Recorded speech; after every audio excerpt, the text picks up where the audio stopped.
वेङ्कटाद्रिसमं स्थानं ब्रह्माण्डे नास्ति किञ्चन। वेङ्कटेशसमो देवो न भूतो न भविष्यति। फाल्गुने मासि पूर्णायाम् उत्तरर्क्षेन्दुवासरे गोविन्दराजो भगवान् प्रादुरासीत् महामुने। पद्मा पद्मसरो मध्ये प्रसन्नवदने क्षणा प्रादुरासीज्जगन्नाथम् पश्यन्तीम् प्रियदर्शना। வேம்கடன்கள் மிம்மேல் வினை முற்றவும் தாங்கள் தங்கட்கு நல்லனவே செய்வார். வேங்கடத்துறைவார்க்கு நம என்னலாம் கடமை அது சுமந்தார்கட்கே. சென்றால் குடையாம் இருந்தால் சிங்காசனமாம் நின்றால் மரவடியாம் நீள்கடலுள் என்றும் புனையாம் மணிவிளக்காம் பூம்பட்டாம் புல்குமணையாம் திருமார்க்கு அரவு.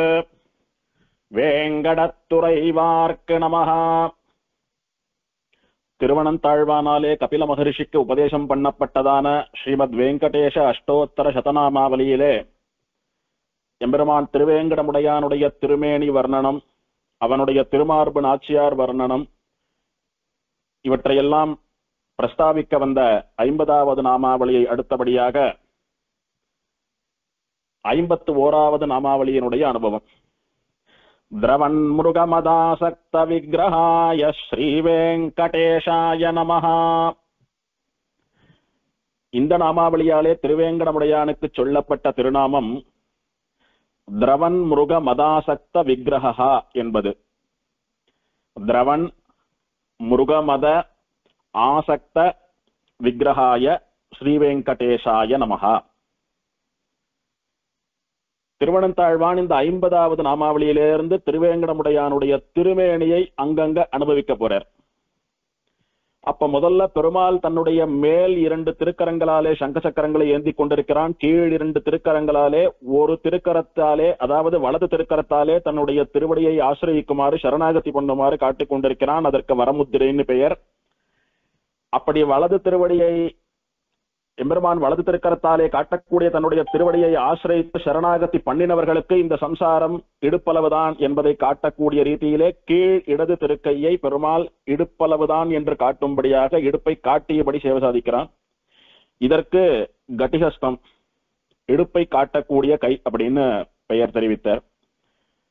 இதை ஒரு சாக்கா கொண்டு பெருமாளுடைய திருமார்பு நாச்சியார் பெருமாளுடைய மார்புல எப்படி வந்தா, இன்னைக்கு எப்படி சேவை சாதிக்கிறா, அவளால நமக்கு என்ன லாபம் அப்படின்றதையெல்லாம் கூட நன்னா அனுபவிச்சுண்டு வந்தோம். அதை தொடர்ந்து பெருமாளுடைய திருமேனிக்கு என்ன உபச்சாரங்கள் பண்ணப்படுகின்றன, பெருமாள் திருமேனிக்கு என்ன அலங்காரங்கள், என்ன விசேஷம், என்ன சாத்துப்படி, என்ன சமர்ப்பிக்கிறா, என்ன பூசரா அப்படின்றதையெல்லாம் இப்ப சொல்ல போறார் சுவாமி. அதுல திரவன் மிருகமத ஆசக்த விக்கிரகா. விக்கிரகம் அப்படின்னா பெருமாளுடைய திருமேனி. இந்த திருவேங்கடமுடையானுடைய திருமேனி எப்படிப்பட்டது அப்படின்னா மிருகமத ஆசக்த விக்கிரகம். வெறும் மிருகமதமா அப்படின்னா திரவன் மிருகமத ஆசக்த விக்கிரகம். மிருகம் அப்படின்னா மிருகம்னு தமிழ்ல சொல்ற மொழியோ விலங்கு அது. மதம் அப்படின்னா கொழுப்பு. மிருகமதம் அப்படின்னா மிருகங்களினுடைய கொழுப்பிலிருந்து பெறப்படக்கூடிய வஸ்துக்கள் அப்படின்னு அர்த்தம். திரவன் அப்படின்னாக்க திரவம், திரவம் அப்படின்னா நன்னா கரைஞ்சு ஓடின்னு இருக்கிறது, ஜலம் எப்படி இருக்கிறதோ அந்த மாதிரி ஓடக்கூடிய, கரைத்த, பெருகுகிற, ஓடுகிற அப்படின்னு அர்த்தம்.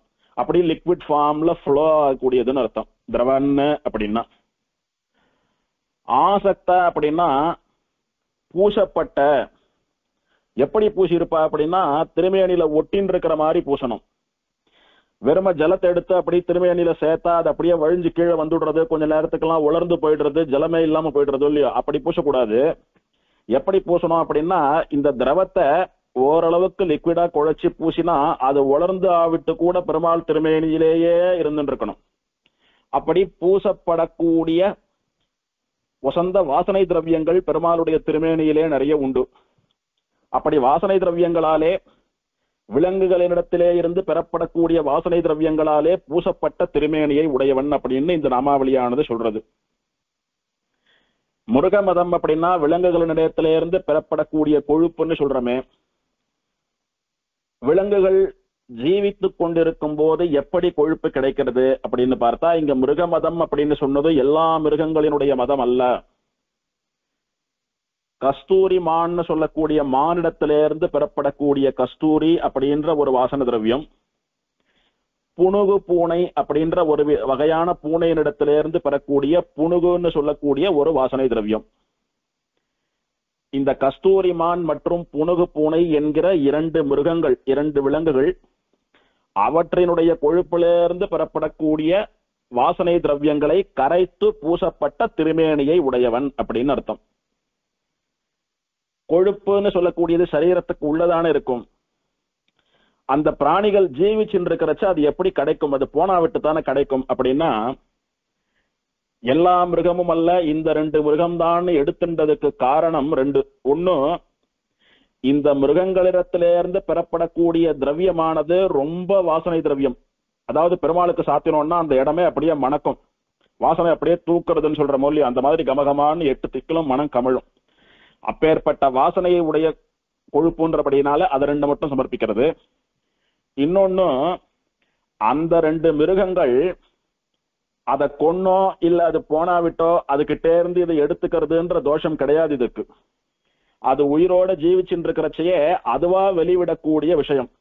எப்படியானா நம்ம உடம்புல இருந்து வேர்வை சுரக்கிறதோ, நம்முடைய நாவில இருந்து எச்சல் ஊறுறதோ, அந்த மாதிரி ஜீவிச்சுட்டு இருக்கிறச்சையே இந்த கஸ்தூரி மான் புணுகு பூனை இதண்ட இருந்து அந்த வாசனை திரவியமானது சுரக்கும். முதல்ல கஸ்தூரி மான் எடுத்துட்டோமானா அந்த மானுடைய வயிற்றிலே ஒரு சுரப்பி இருக்குமா, இந்த கிளாண்ட் அப்படின்னு சொல்ற மூலியோ. அந்த சுரப்பியானது அதனுடைய கொழுப்ப திரவமா அப்படியே விட்டுண்டே இருக்கும். அத வயிற்றுக்கு கீழே ஒரு சின்ன ஒரு பை போல இருக்கும், அந்த பையில வாங்கி வாங்கி இதை அப்படியே சேர்த்து வச்சுக்கும் போல் இருக்கு. அப்படி அதை சேர்த்து வச்சுட்ட அந்த கொழுப்பானது நாளடைவுல கருப்பா சின்ன சின்னதா காஞ்சு போன ஒரு வஸ்து போல இருக்கும். அது பாக்குறதுக்கு எப்படி இருக்கும்னா, ஏலக்காய்க்குள்ள ஏலக்காயினுடைய விதை இருக்கு பாருங்க, ஏல அரிசின்னு சொல்றமே, அந்த கருப்பு கருப்பா சின்ன சின்னதா இருக்கு பாருங்க ஏலக்காய்க்குள்ள, அது போல இருக்கும் இந்த கஸ்தூரிமானுடைய வயிற்றில் இருக்கக்கூடிய இந்த தேக்கி வைக்கப்பட்ட கொழுப்புன்றது. அந்த பையால குறிப்பிட்ட அளவு அந்த கொழுப்பத்தான் தாங்க முடியும். அது ரொம்பிடுத்து, அந்த பையானது ரொம்பிடுத்து, அதுக்கு மேல அதால தாங்க முடியாது, அங்க இடம் இல்லை அப்படின்னு வர பட்சத்துல இந்த கஸ்தூரிமானுக்கு வலி அதிகமாகுமா வயத்துல. அந்த வலிய இது தாங்க முடியாம என்ன பண்ணுமா, பக்கத்துல இருக்கிற மரத்துல எங்க யானம் போய் வயத்தை அப்படி போட்டு அரக்கி தேய்க்கும் போல் இருக்கு.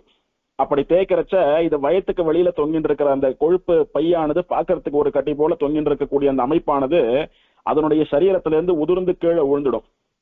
விஷயம் தெரிஞ்ச வேடர்கள், வனத்துல வேலை பண்றவா, காட்டுல வேலை பண்றவா அதை எடுத்துட்டு வந்து அத கட் பண்ணி பார்த்தாலானா உள்ள இந்த ஏலக்காய்க்குள்ள இருக்கிற அரிசி போல இருக்கக்கூடிய அந்த வஸ்து இருக்கிறது, அதை பொடி பண்ணி அதுல இருந்து பேஸ்ட் தைலம் இதெல்லாம் தயாரித்தா அது கஸ்தூரின்னு சொல்லக்கூடிய வாசனை திரவியம். அதனால அந்த மிருகமே தானாவே வெளியேற்றக்கூடிய வஸ்து இது. அந்த மிருகத்தை வதைத்து கொன்று ஹிம்சை பண்ணி எடுக்கிறதெல்லாம் கிடையாது, அதே மாதிரி போனா விட்டு எடுக்கிறதும் கிடையாது. இது ஒண்ணு. இன்னொன்னு, புணுகு பூனைன்னு சொல்லக்கூடிய பூனை, அதனுடைய வயிற்றிலே ஒரு சுரப்பி இருக்குமா. அந்த சுரப்பி கருப்பா மை, கண்ணுக்கிட்டு இருக்கிறமே மை, அந்த மாதிரி ஒரு திரவியத்தை அப்படி சுரந்துட்டே இருக்குமா. அதை சாதாரணமா வெறும விரலால வழிச்சு எடுத்தாலே வந்துடும் போல் இருக்கு. அது புணுகு அப்படின்னு சொல்லக்கூடிய வாசனை திரவியம். இதெல்லாம் மனுஷா உடம்புல வாசனைக்காக பயன்படுத்தக்கூடிய சென்ட் எல்லாம் தயாரிக்கிறதுக்கு பயன்படுத்துறா அப்படின்னு தெரியுது. எப்படி சந்தனம், பன்னீர், அத்தர், ஜவ்வாது இதெல்லாம் வாசனை திரவியங்களோ, அந்த மாதிரி இது ரெண்டும் கூட வசந்த வாசனை திரவியங்கள். மற்றதெல்லாம் ரோஜா பூ முதலான பூக்களிலிருந்து பெறப்படுறது, சந்தன மரம் முதலான மரங்களிலிருந்து பெறப்படுறது. அப்படி இருக்கச்ச இது ரெண்டு மட்டும் மிருகங்களிடத்திலிருந்து பெறப்படுவது. அதனால இந்த நாமாவளியாலே திருவனந்தாழ்வான் முருக மத அப்படின்னு தெளிவா குறிப்பிட்டிருக்கிறார். மிருகங்களிடத்திலிருந்து பெறப்படக்கூடிய கொழுப்பு அப்படின்றதா. ஆனா எதை குறிப்பிடுறாரு அப்படின்னா இந்த ரெண்டு மட்டும் தான். ஏன்னா இதுதான் வசந்த வாசனையோடு இருக்கக்கூடியது. அதே மாதிரி அந்த ஜீவனை ஹிம்சை பண்ணாம அதாலேயே தரப்படக்கூடிய நிலையில் இருப்பது, எளிதாக கிடைப்பது அப்படின்னுட்டு. இப்போ இந்த நாமாவளியை பறக்க அனுபவிக்கலாம். இதற்கு முன்னாடி நாமாவளியாலே பெருமாள் சங்க சக்கரங்களை ஏந்தி கொண்டிருக்கிறான் அப்படின்னு அவனுடைய பரத்துவம், எல்லோரையும் படைத்தவன், எல்லோரையும் காப்பாற்றுறவன், எல்லோருக்கும் மோட்சம் தரக்கூடியவன் அவன்தான், அவனுக்கு மேலான ஒரு தெய்வம் இல்லை, அவனுக்கு சமானமானவா யாரும் கிடையாதுன்னு அவன்தான் பரம்பொருள், மூல காரணம், ஜெகத்காரணம் என்று தெரிவிக்கக்கூடிய அறிவிக்கக்கூடிய வகையிலே பெருமாள் சங்க சக்கரம் ஏந்தின்றிருக்கார் அப்படின்னு அவனுடைய பரத்துவம் சொல்லப்பட்டது. அப்படி எல்லாருக்கும் மூல காரணமாக இருக்கிற பரம்பொருளாக இருந்தாலும் கூட ஒரு சாமானிய பக்தன் தன்னை சேவிக்க வந்தவனுக்கு தானே அவனுக்கு வலிய உபதேசம் பண்றான். என்னன்னு உபதேசம் பண்றான்?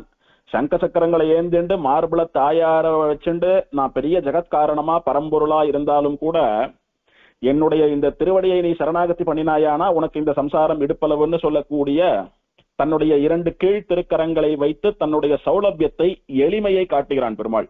அப்பேற்பட்ட பரம்பொருள்னு பயந்து நடுங்கி ஓட வேண்டாம், என்னிடத்துல இருந்து தூரக்க விலகி நிக்க வேண்டாம், எளிதிலே பற்றும்படியா இருக்கக்கூடியவன் அப்படின்னுட்டு அர்ச்சாவதாரமா இருக்கிறபடினால வாய் திறந்து பேசாம அதை தன்னுடைய அபிநயத்தாலே சைகையாலே காட்டின்னு இருக்கான் பெருமாள்.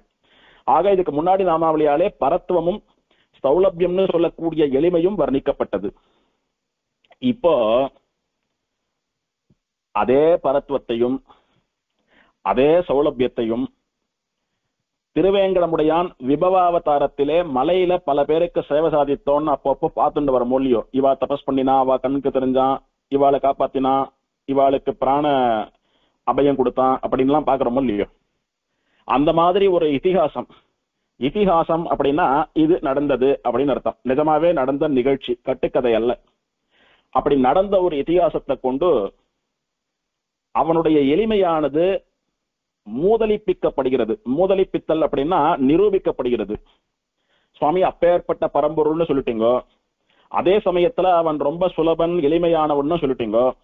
அவன் எளிமையானவன் அப்படின்றத காட்டுறதுக்கு வெறுமா அவன் 2 கையால என்னுடைய திருவடியை பிடிச்சிக்கோ மோட்சம் கொடுக்கறேன்னு சொல்றது மட்டும் போருமா? அப்படி அவன் எளிமையானவனா யாருக்கு என்ன பண்ணி இருக்கான் அப்படின்னு நமக்கெல்லாம் ஒரு கேள்வி வந்தால், ஆமா அவன் எளிமையானவன் தான், என்ன பண்ணினான்னு சொல்றேன் கேட்டுக்கோ அப்படின்னுட்டு நிஜமாவே நடந்த ஒரு விஷயத்தை கொண்டு நமக்கு உதாரணம் காட்டுறார். ஏன்னா நம்முடைய மந்த புத்தியானது ஏதாவது ஒரு நிகழ்ச்சியை சொன்னாதான் நம்பும். பெருமாள் அப்படியே நம்பக்கூடிய அளவுக்கு நாம் அத்தனை பெரிய ஒரு ஸ்ரத்தையோ விசுவாசமோ இல்லாத கலியுகத்திலே பிறந்திருக்கிறோம். அதனால நமக்கு வரலாற்று சான்று, ஒரு எக்ஸாம்பிள் அதை கொடுக்கிறார் சுவாமி இங்க. அப்பேற்பட்ட பரம்பொருளா இருந்தாலும் தன்னுடைய பக்தர்கள் எங்க இருந்தாலும் அங்க தேடி போயும் அனுகிரகம் பண்றவன் அப்படின்னு இந்த நாமாவளியால சொல்றார். முதல் நாமாவளியாலே பரம்பொருளா இருந்தாலும் தன்னை தேடி வந்து சேவிக்கிறவாளுக்கு தான் எளியவன் அப்படின்னு உபதேசம் பண்ணக்கூடிய கைகளை உடையவன் சொன்னார். இந்த நாமாவளியால இன்னும் ஒரு படி மேல போய் அவனிடத்துல நிஜமான பக்தி இருக்கிறவா அவா எங்க இருந்தாலும் இவன் தேடி போய் அவளுக்கு அனுகிரகம் பண்றான்னு பக்தர்களை தேடி இவன் போய் அனுகிரகம் பண்ணக்கூடிய விஷயமானது இங்கே தெரிவிக்கப்படுகிறது. பெருமாளுடைய திருமேனியிலே இந்த கரைந்த, பெருகுகிற, ஓடுகிற கஸ்தூரி, புனுகு முதலான வாசனை திரவியங்கள் பூசப்பட்டிருப்பது அப்படின்ற விஷயத்த 2 நிலையிலே அனுபவிக்கலாம். ஒன்னு பெருமாளுடைய விபவாவதாரத்திலே, இன்னொன்னு பெருமாளுடைய அர்ச்சாவதாரத்திலே. திருவேங்கடமுடையான் அலர்மேல் மங்கை தாயாரோடு ஸ்ரீனிவாசனாக விபவாவதாரத்திலே ராமன், கண்ணன் இவாள்லாம் எப்படி நேர வந்தாலும் அந்த மாதிரி நேர போய் மலையில ஒருத்தருக்கு அனுகிரகம் பண்ணின விஷயத்தை கொண்டு அவனுடைய விபவாவதார அனுபவத்தையும், அதே இன்னைக்கு பெருமாளுடைய அர்ச்சாவதாரம்னு சொல்லக்கூடிய அவனுடைய விக்கிரகத்திலே, அவனுடைய பிம்பத்திலே எப்படி இந்த கஸ்தூரி, புனுகு முதலான வாசனை திரவியங்கள் ஒட்டி கொண்டிருக்கின்றன அப்படின்றதையும் பார்க்க போறோம். வராக புராணத்திலே ஒரு கதை, இதிகாசம் அப்படின்னு சொன்னதுனால கற்பனை கதை இல்ல, நிஜமா நடந்தது. ஒரு காலத்துல பல மகரிஷிகள்லாம் ஒன்னா சேர்ந்து பரம்பொருளான ஸ்ரீமன் நாராயணனை குறித்து யாகம் பண்ணணும்னு தீர்மானம் பண்ணாலும். அப்படி பண்ண போது எந்த இடத்துல பண்ணலாம் அப்படின்னு ஒரு விசாரம் அவளுக்குள்ள. இப்ப நாம பண்றதுன்னு தீர்மானிச்சுட்டோம்னா நமக்கு எந்த இடம் சொந்தமோ நம்ம ஆத்துலயோ நமக்கு சொந்தமான இடத்துலயோ பண்ணிட்டு போயிடுவோம். ஆனா ரிஷிகள்லாம் அவளுக்குன்னு சொந்தமா இடம் எதையும் வச்சுக்காம எங்கன்னா அங்க வாசம் பண்ணிட்டு இருந்தவா. நிறைய புண்ணிய தீர்த்தங்கள் புண்ணிய கஷேத்திரங்களுக்கெல்லாம் அப்படியே வாசம் பண்ணி கொண்டு தீர்த்த யாத்திரை எல்லாம் போயிட்டு ஓங்கிய உலகளந்தன்னு சொல்றபடி இந்த உலகத்தை அளந்து கொண்டு தங்களுடைய திருவடிகளாலே உலகத்தை பாவனமாக்கி கொண்டு தூய்மைப்படுத்திக் கொண்டு பரிசுத்தமாக்கி கொண்டு எழுந்தருளி இருந்தவர்கள் ரிஷிகள். அவ எங்க வேணாலும் போவா, எங்க வேணாலும் வருவா, எங்க வேணாலும் எந்த காரியத்தை வேணாலும் பண்ணுவா. இந்த உலகமே அவளுடையதுதான். ஏன்னா லோகத்தினுடைய நன்மைக்காக அவ நல்ல காரியங்கள் தர்ம காரியங்கள் பண்றபடியினால அவ பண்ணக்கூடிய தர்ம காரியங்களாலே புண்ணிய காரியங்களினாலே யாக யஜ்ஞங்களினாலே தவத்தினாலே இந்த உலகம் நன்னா இருக்கும் மங்களத்தோடு இருக்கும் அப்படின்றபடியினாலே இந்த உலகமே அவளுக்கு சொந்தம். அப்ப எங்க யாகம் பண்ணலான்னு இவெல்லாம் ஒரு கோஷ்டியா ஒரு விசாரம் பண்ணிட்டு இருந்தா.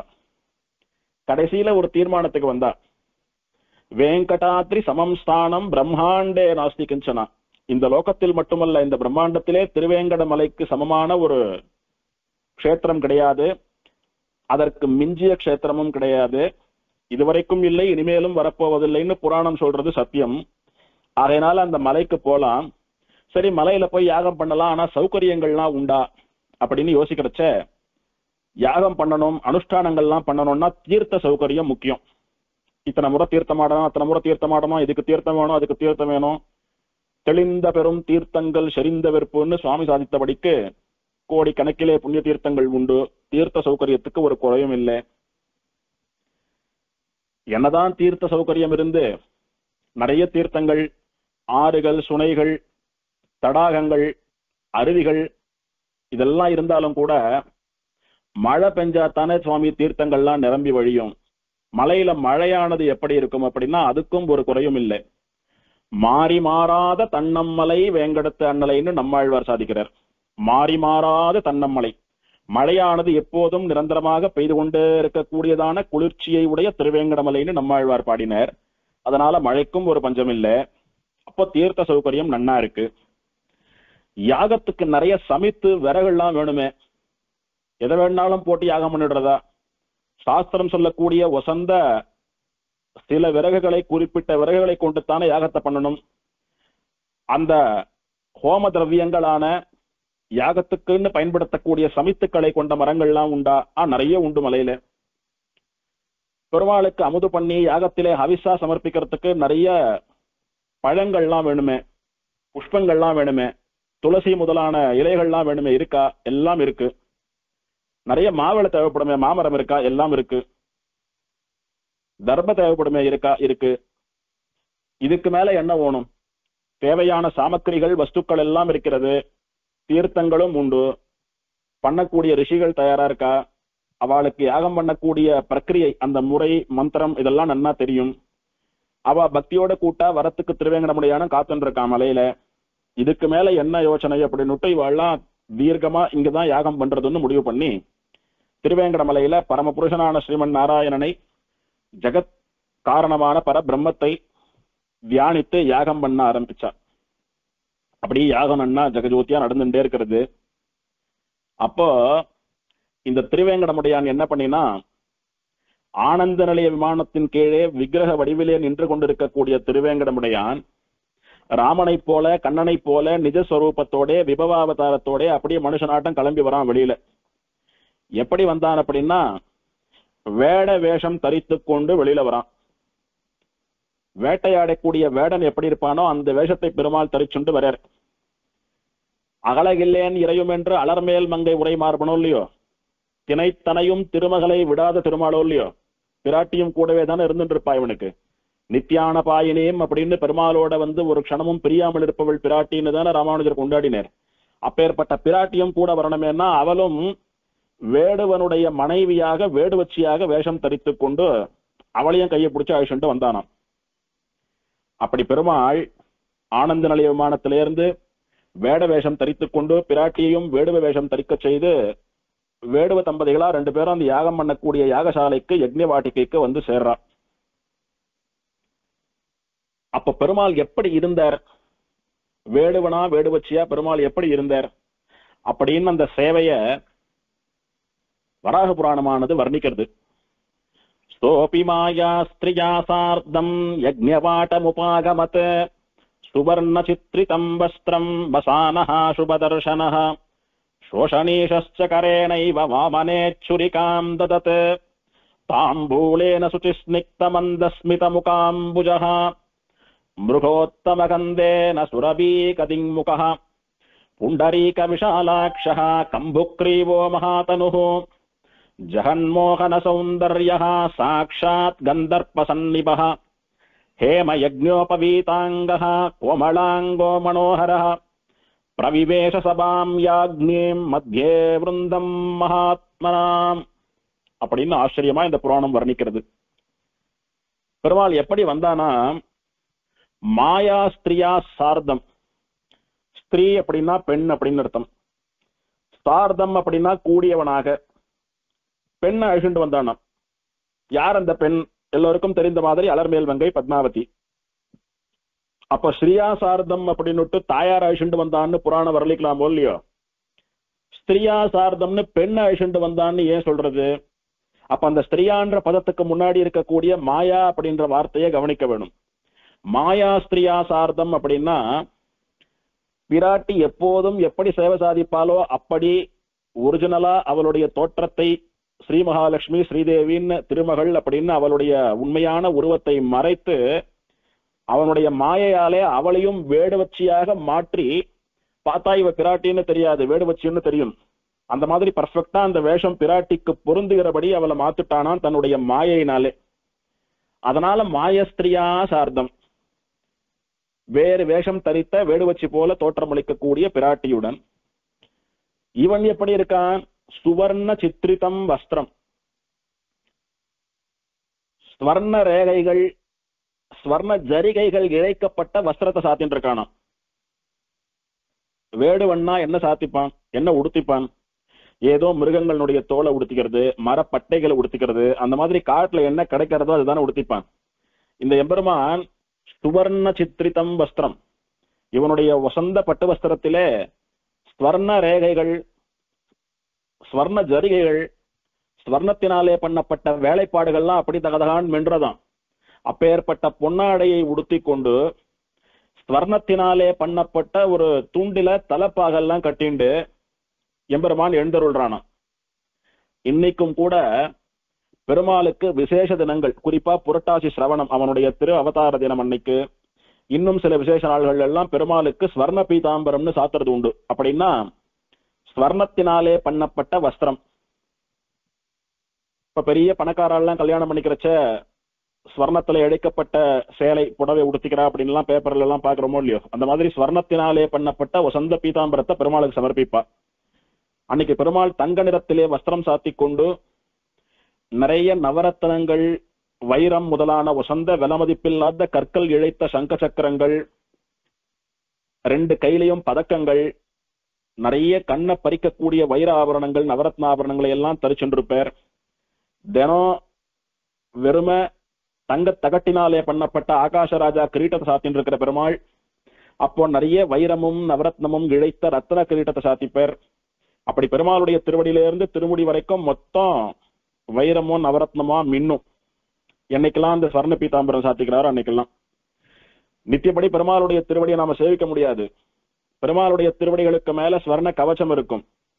இந்த விசேஷ சாத்துபடி நடக்கிற சமயத்துல, அதாவது பெருமாள் ஸ்வர்ண பீதாம்பரம் சாத்திக்கிற சமயத்துல பெருமாளுடைய 2 திருவடிகளுக்கு ஸ்வர்ண கவச்சத்துக்கும் மேல நவரத்ன கவச்சம், வைர கவச்சம் அதெல்லாம் கூட சாத்துவா. ஆக பெருமாளுடைய திருவடியில இருந்து திருமுடி வரைக்கும் மொத்தம் கல்லிழைத்து தகதகான்னு அப்படி ஜொலித்து கொண்டிருக்கக்கூடிய, சுடர்விடக்கூடிய நிறைய வைர கற்கள் என்ன, நவரத்ன கற்கள் என்ன, அதோடு கூட பெருமாள் சுயம் பிரகாசமா அப்படி மின்னுவார் அந்த விளக்குழியில பெருமாள். இந்த மாதிரி திருச்சானூர்ல தாயாருக்கும் கூட, மூலவர் அலர்மேல் மங்கை தாயாருக்கு கூட அவளுடைய அவதார தினமான கார்த்திகை சுக்ல பஞ்சமி அன்று தாயாருக்கு ஸ்வர்ண பீதாம்பரம், ஸ்வர்ணம்னு சொல்லக்கூடிய பொன்னாலான பட்டு புடவையை தான் தாயார் சாத்திப்பான். இன்னைக்கு உற்சவருக்கு மலையில திருவேங்கடமுடையானிடத்திலிருந்து பிறந்த நாள் பரிசா ஒரு வருஷமும் புதுசா ஒரு பட்டு புடவை, ஒரு புது திருவாபரணம், அப்புறம் நிறைய மஞ்சள், குங்குமப்பூ, சந்தனம், அந்த மாதிரி நிறைய பிரசாதங்கள்லாம் வரும். அதெல்லாம் உற்சவர் சாத்திப்பா. ஆக அன்னைக்கு உற்சவரை சேவித்தா மலையில பெருமாளுடைய பிரசாதமா வந்த பட்டுப்புடவை உடுத்தின்னு இருப்பா. மூலவரை சேவித்தோமானா ஸ்வர்ண பீதாம்பரம்னு சொல்லக்கூடிய பொன்னாலான சேலையை உடுத்தின்னு இருப்பா தாயார். இப்படி சுவர்ண சித்திரிதம் வஸ்திரம், ஏன் திருவேங்கடமுடையானுக்கு வஸ்திரம் கூட தங்கத்தினாலே சாத்தப்பட்டதுன்னா, அன்னைக்கு வேடுவனா வந்த போதே பெருமாள் ஸ்வர்ண வஸ்திரத்தை சாத்திட்டு இருந்தான். இன்னைக்கு சர்வ லோகங்களுக்கும் அதிபதியாக, லோகத்திலே இருக்கக்கூடிய அத்தனை பேருக்கும் ஐஸ்வர்யத்தை படியளக்கக்கூடிய கடவுளாக, எல்லோருக்கும் குபேர சம்பத்தை அளிக்கக்கூடியவனாக இருப்பவனுக்கு ஸ்வர்ண வஸ்திரம் சாத்துறது என்ன குறை, ஏன் சாத்தக்கூடாது அப்படின்ற மாதிரியான அனுபவம். இடது கையில கத்திய புடிச்சுட்டு வந்தானா பெருமாள். எதற்காக கத்தி அப்படின்னா, யாராவது துஷ்டர்களோ துஷ்ட மிருகங்களோ யாரான இடையூறு பண்ணினா அவளை சம்ஹாரம் பண்றதுக்காக ஆயுதமா கையில கத்திய வச்சுட்டு இருக்கானோ.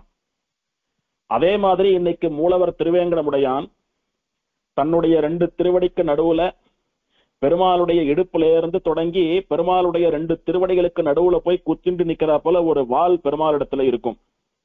அதற்கு சூரிய கட்டாரின்னு பெயர். கட்டாரி அப்படின்னா வாள், கத்தின்னு அர்த்தம்.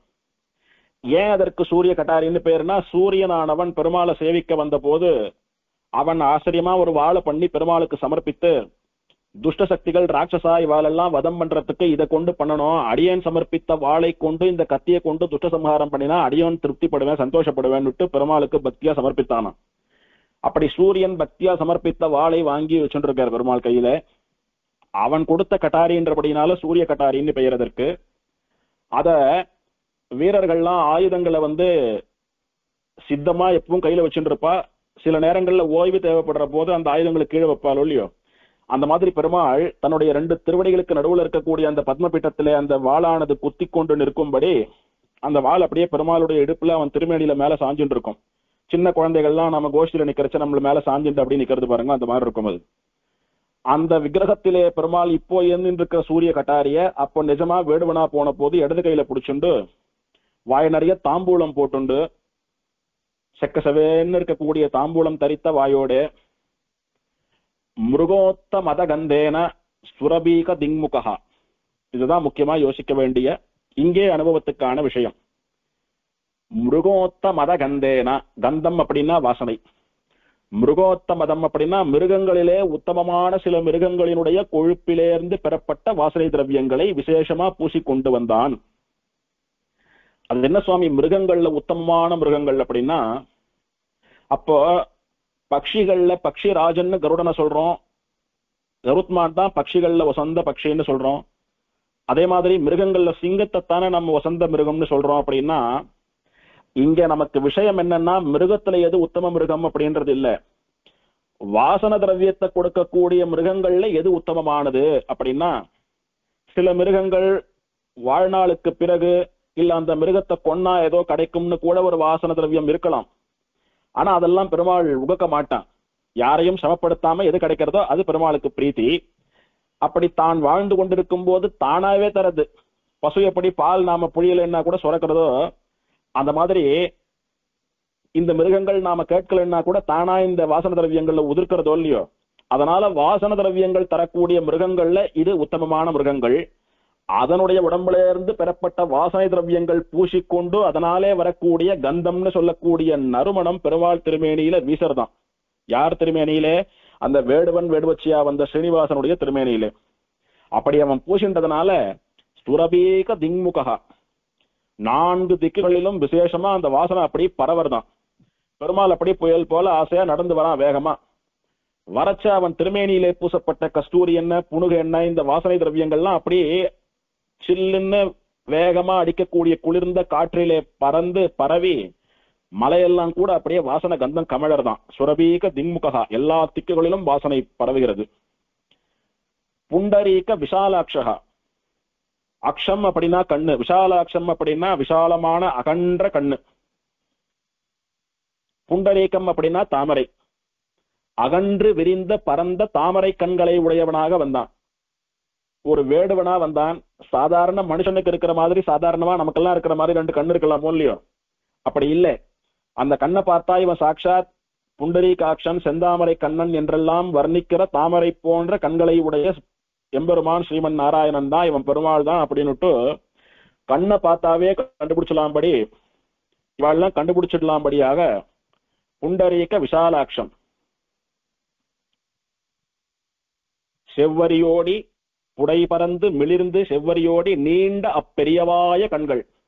அதுக்கு வியாக்கியானம் பண்றச்ச நீண்ட அப்படின்னா நீண்ட அப்படின்னு இந்த கண்ணு வந்து காது வரைக்கும் நீள்றதான், அப்பேற்பட்ட அகலமான கண்களை உடையவன் அப்படின்னுட்டு வியாக்கியாத்தாக்கள்லாம் வர்ணிக்கிறா பெரிய பெருமாளை. அவன் தானே திருவேங்கடமுடையான். அப்படி அகன்று விரிந்த தாமரை போன்ற கண்களை கொண்டு கம்பு கிரீவோ, கிரீவம் அப்படின்னா கழுத்துன்னு அர்த்தம். கம்பு அப்படின்னு சங்குக்கு பெயர். கம்பு கிரீவன் அப்படின்னா சங்கு போன்ற கழுத்தை உடையவன். சங்கு எப்படி அப்படியே வந்து கையை வச்சா சொர சொரன்லாம் இல்லாம அப்படி மழை மழைன்னு கையை வச்சா அப்படியே வழுக்கிண்டு போறதோ, எப்படி சங்கானது அப்படி பல பலன்னு மின்றதோ, எப்படி வெள்ள வெள்ளன்னு வெளுப்பா இருக்கிறதோ, அந்த மாதிரி சங்க போலவே கழுத்தை கொண்டு வந்தானாம். இலக்கியங்களிலே கூட கதாநாயகன் கதாநாயகை வர்ணிக்கிறச்செல்லாம் கூட சங்கு கழுத்துன்னு வர்ணிக்கிறதெல்லாம் கூட கவி மரபு. சங்கு போன்ற கழுத்து பார்ப்பதற்கு அழகாக இருக்கும் அப்படின்னுட்டு அழகை வர்ணிக்கிற போது கவிகள் கையாளக்கூடிய ஒரு வார்த்தை அது. அது நிஜமாவே பெருமாள் இடத்துல உண்டு. பெருமாள்ல வர்ணிக்கணுன்றதுக்காக சொல்லல, நிஜமாவே அவனுடைய கழுத்து சங்கு போலவே இருக்கும். அதனால கம்பு கிரீவன், சங்கு போன்ற கழுத்தை உடையவனா வந்தான். அவனுடைய மொத்த வடிவம், கண்ணு இப்படி இருந்தது, கழுத்து இப்படி இருந்தது, வாசனை இப்படி இருந்தது, தாம்பூலம் போட்ட வாய், கையில கத்திய பிடிச்சுட்டு இருக்கான், இப்படின்னு ஒரு ஒரு அங்கமா வர்ணிச்சுட்டு இருக்கிறதுக்கு மொத்தமா சொல்லிடுறேன். ஜெகன்மோகன சௌந்தர்யா, இந்த லோகத்தை எல்லாம் கூட வசீகாரம் பண்ணக்கூடிய அழகோடே வந்தான். இப்ப சில பேரை பார்த்தா சிலருக்கு அழகா தோணும், இன்னும் சில பேருக்கு இதெல்லாம் ஒரு அழகான்னு தோணி போயிடும். அந்த மாதிரி பெருமாளை பார்த்தவா யாரும் இதெல்லாம் ஒரு அழகா, இது என்ன பெரிய அழகு அப்படின்னு யாரான சொல்ல முடியுமோ? அர்ச்சாவதாரத்திலேயே கூட பெருமாள் குறை சொல்ல முடியாத ஒரு வசீகாரத்தோட அழகோட ஈர்ப்போட சேவை சாதிக்கிற போது, நிஜமாவே விபவாவதாரத்துல பெருமாள் தன்னுடைய மொத்த அழகையும் காட்டிக்கொண்டு நேர வரானோ இல்லையோ, அப்ப எப்படி இருக்கும்னு நமக்கெல்லாம் யோசித்து பார்ப்பதற்கு கூட திராணி இல்லை, சக்தி இல்லை. அப்பேற்பட்ட சௌந்தரியத்தோட வருவான். அவனுடைய சௌந்தரியம், அவனுடைய அழகு, அவனுடைய வடிவழகு, அதை சேவிக்கணும் அப்படின்னு கண்ணை திறந்து அவனை பார்த்தவா அப்படியே ஸ்டன் ஆகி மலைச்சு போய் நின்றுடுவா. அதுக்கு மேல அவளுக்கு ஒரு காரியமும் ஓடாது. அவ யாரு அப்படின்றத மறந்துடுவா, இந்த உலகத்தையே மறந்துடுவா. அவன் அழக பார்த்துட்டே இருப்பா. தாள் கண்டார் தாளே கண்டார், தடப்பெரும் தோள் கண்டார் தோளே கண்டார் அப்படின்னு ராமனுடைய திருமேனி அழகை கம்பர் வர்ணித்தது போல, ஜெகன் மோகன சௌந்தர்யா, இந்த உலகமே கூட இவனுடைய அழகை பார்த்தா அப்படியே மோகிச்சு அந்த அழகுல சொக்கி நின்றுடும். அப்படியே அப்பேற்பட்ட வடிவத்தோடே வந்தான். அது என்ன ஜெகன்மோகன சௌந்தரியம்? நமக்கெல்லாம் உதாரணம் சொன்னாதானே புரியும். அப்படின்னா, சாக்ஷாத் மன்மத மன்மதா அப்படின்னு கண்ணனை புராணம் வர்ணித்தது போல, இவன் சாக்ஷாத் கந்தர்ப சன்னிபகா, கந்தர்பன் அப்படின்னுட்டு மன்மதனுக்கு பெயர்.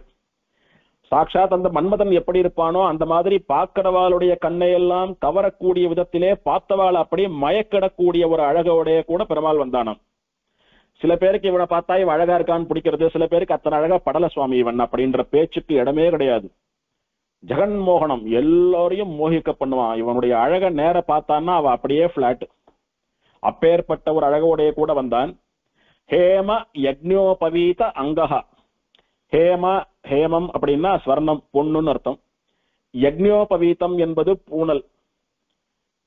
சுவர்ணத்தினாலான பொன்னாலே பண்ணப்பட்ட பூணலை அணிந்த திருமேனியை உடையவனாக வந்தான்.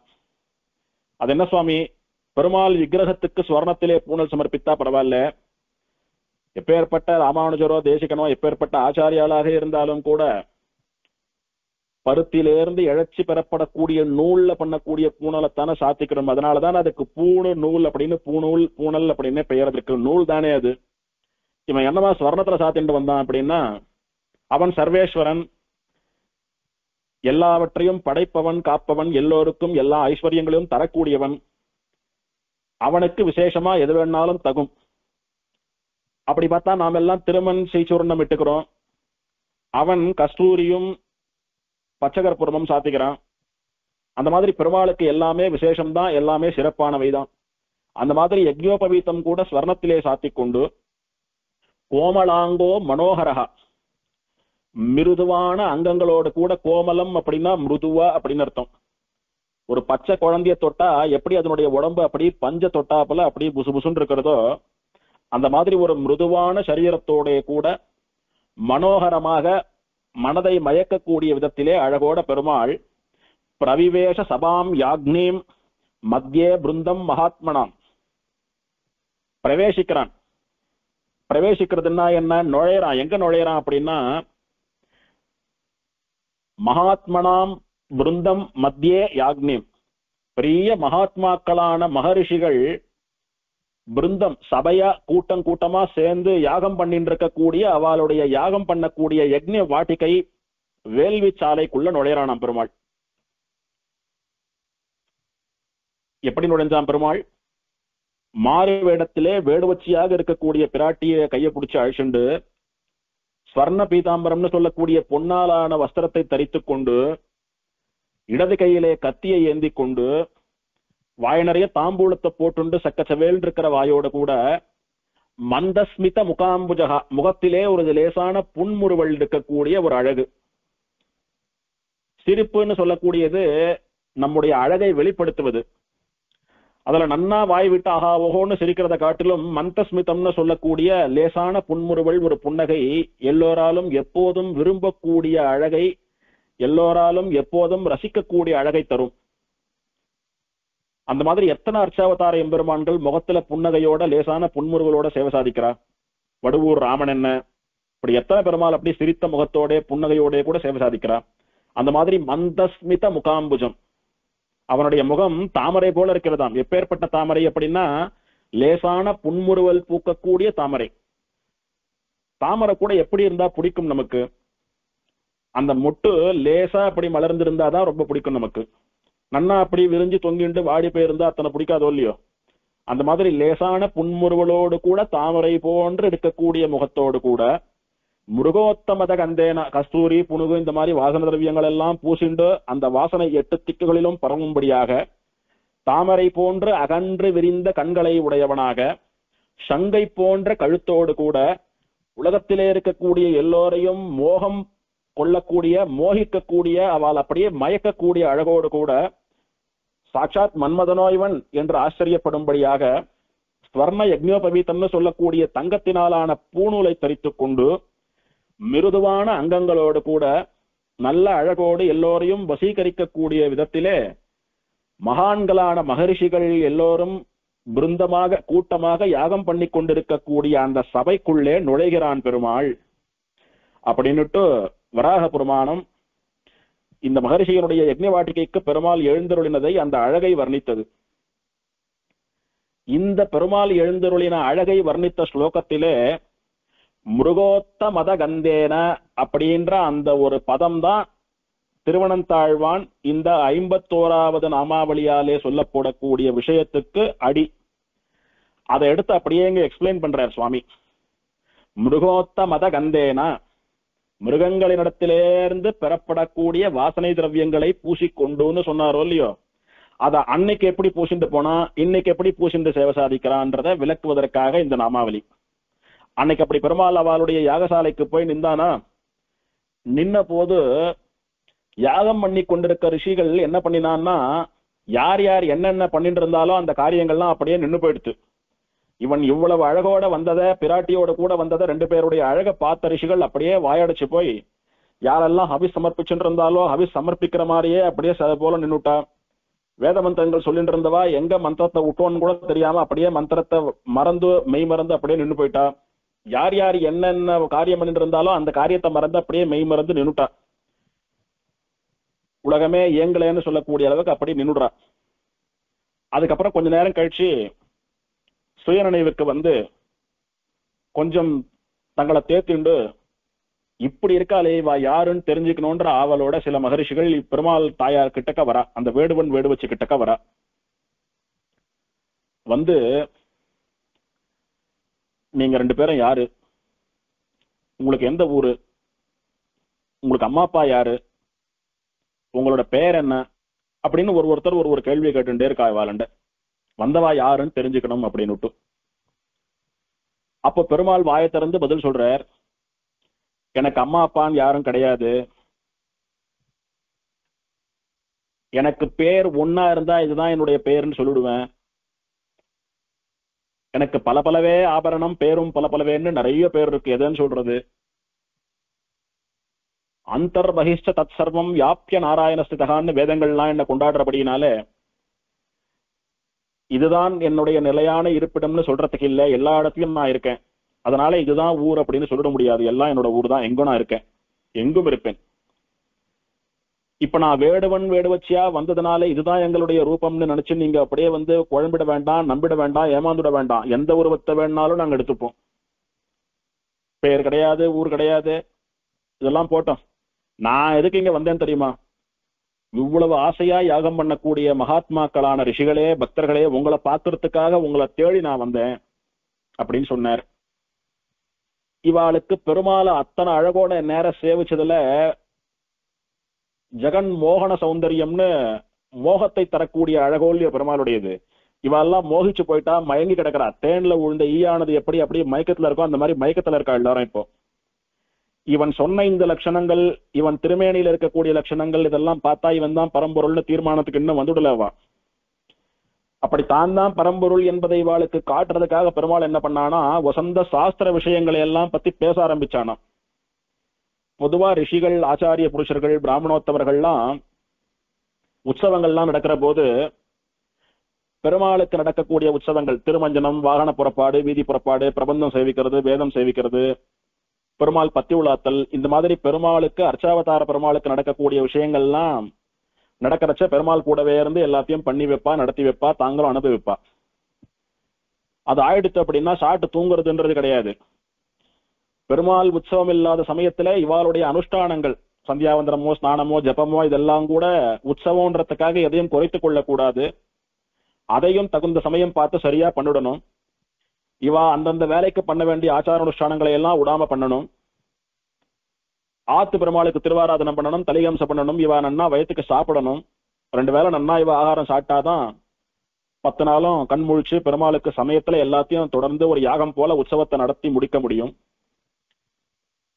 இதெல்லாம் பண்ணிட்டு இருக்கிற கொஞ்ச சமயத்துல என்ன பண்ணுவா சுவாமி அப்படின்னா, படுத்துன்னு தூங்க மாட்டா. சாஸ்திர விசாரம், அதாவது உபன்யாசங்கள், சதசு, வித்வத் சதசு, அந்த மாதிரி பெருமாளை பத்தி அறிவிக்கக்கூடிய விசாரங்கள், பெருமாளுடைய குணங்களை அனுபவிக்கக்கூடிய, அவனுடைய அழகை அனுபவிக்கக்கூடிய சாஸ்திரங்கள், ஸ்ரீபாஷ்யம் என்ன, பகவத் விஷயம் என்ன, கீதா பாஷ்யம் என்ன, ரகசிய திரேசாரம் என்ன, ஆகம விஷயங்கள் என்ன, இந்த மாதிரி பெருமாள் விஷயமான சாஸ்திரங்கள், பகவத் விஷயங்களை கொண்டு சதஸ் பண்ணுவா. சதஸ் அப்படின்னா சபை. அந்த சபையில ஒருத்தர் ஒரு தலைப்பு எடுத்துட்டு விசாரம் பண்ணுவா. அதனால பெருமாள் விஷயமா நிறைய சாஸ்திர விசாரங்கள்லாம் நடக்கும். ஏன் சாஸ்திர விசாரங்கள் நடக்கிறது அப்படின்னா, சாஸ்திர யோனித்வாத்து அப்படின்னு பிரம்மசூத்திரமானது பரம்பொருளை சாஸ்திரங்களின் மூலமாக சாஸ்திரங்களை கொண்டே தெரிந்து கொள்ள வேணும்னு சொல்லித்தோ இல்லையோ. அப்படி சாஸ்திர யோனியிலே சாஸ்திரத்தின் மூலமாக தெரிந்து கொள்ள வேண்டும் என்பதற்காக சாஸ்திர விசாரங்கள்லாம் நடக்கும். இது பண்டிதர்கள், பரமேகாந்திகள், ரிஷிகள் எல்லாம் பண்ணக்கூடிய காரியம். அதனாலதான் இன்னைக்கும் நிறைய பிரம்மோற்சவங்கள்ல, ஆழ்வாராச்சாரியர் அவதார உற்சவங்கள்ல எல்லாம் சில இடங்கள்ல வித்வத் சதஸ்ன்னுட்டு ஸ்ரீபாஷ்யம், வித்வத் சதஸ் முதலான சதஸ்கள் நடக்கிறது.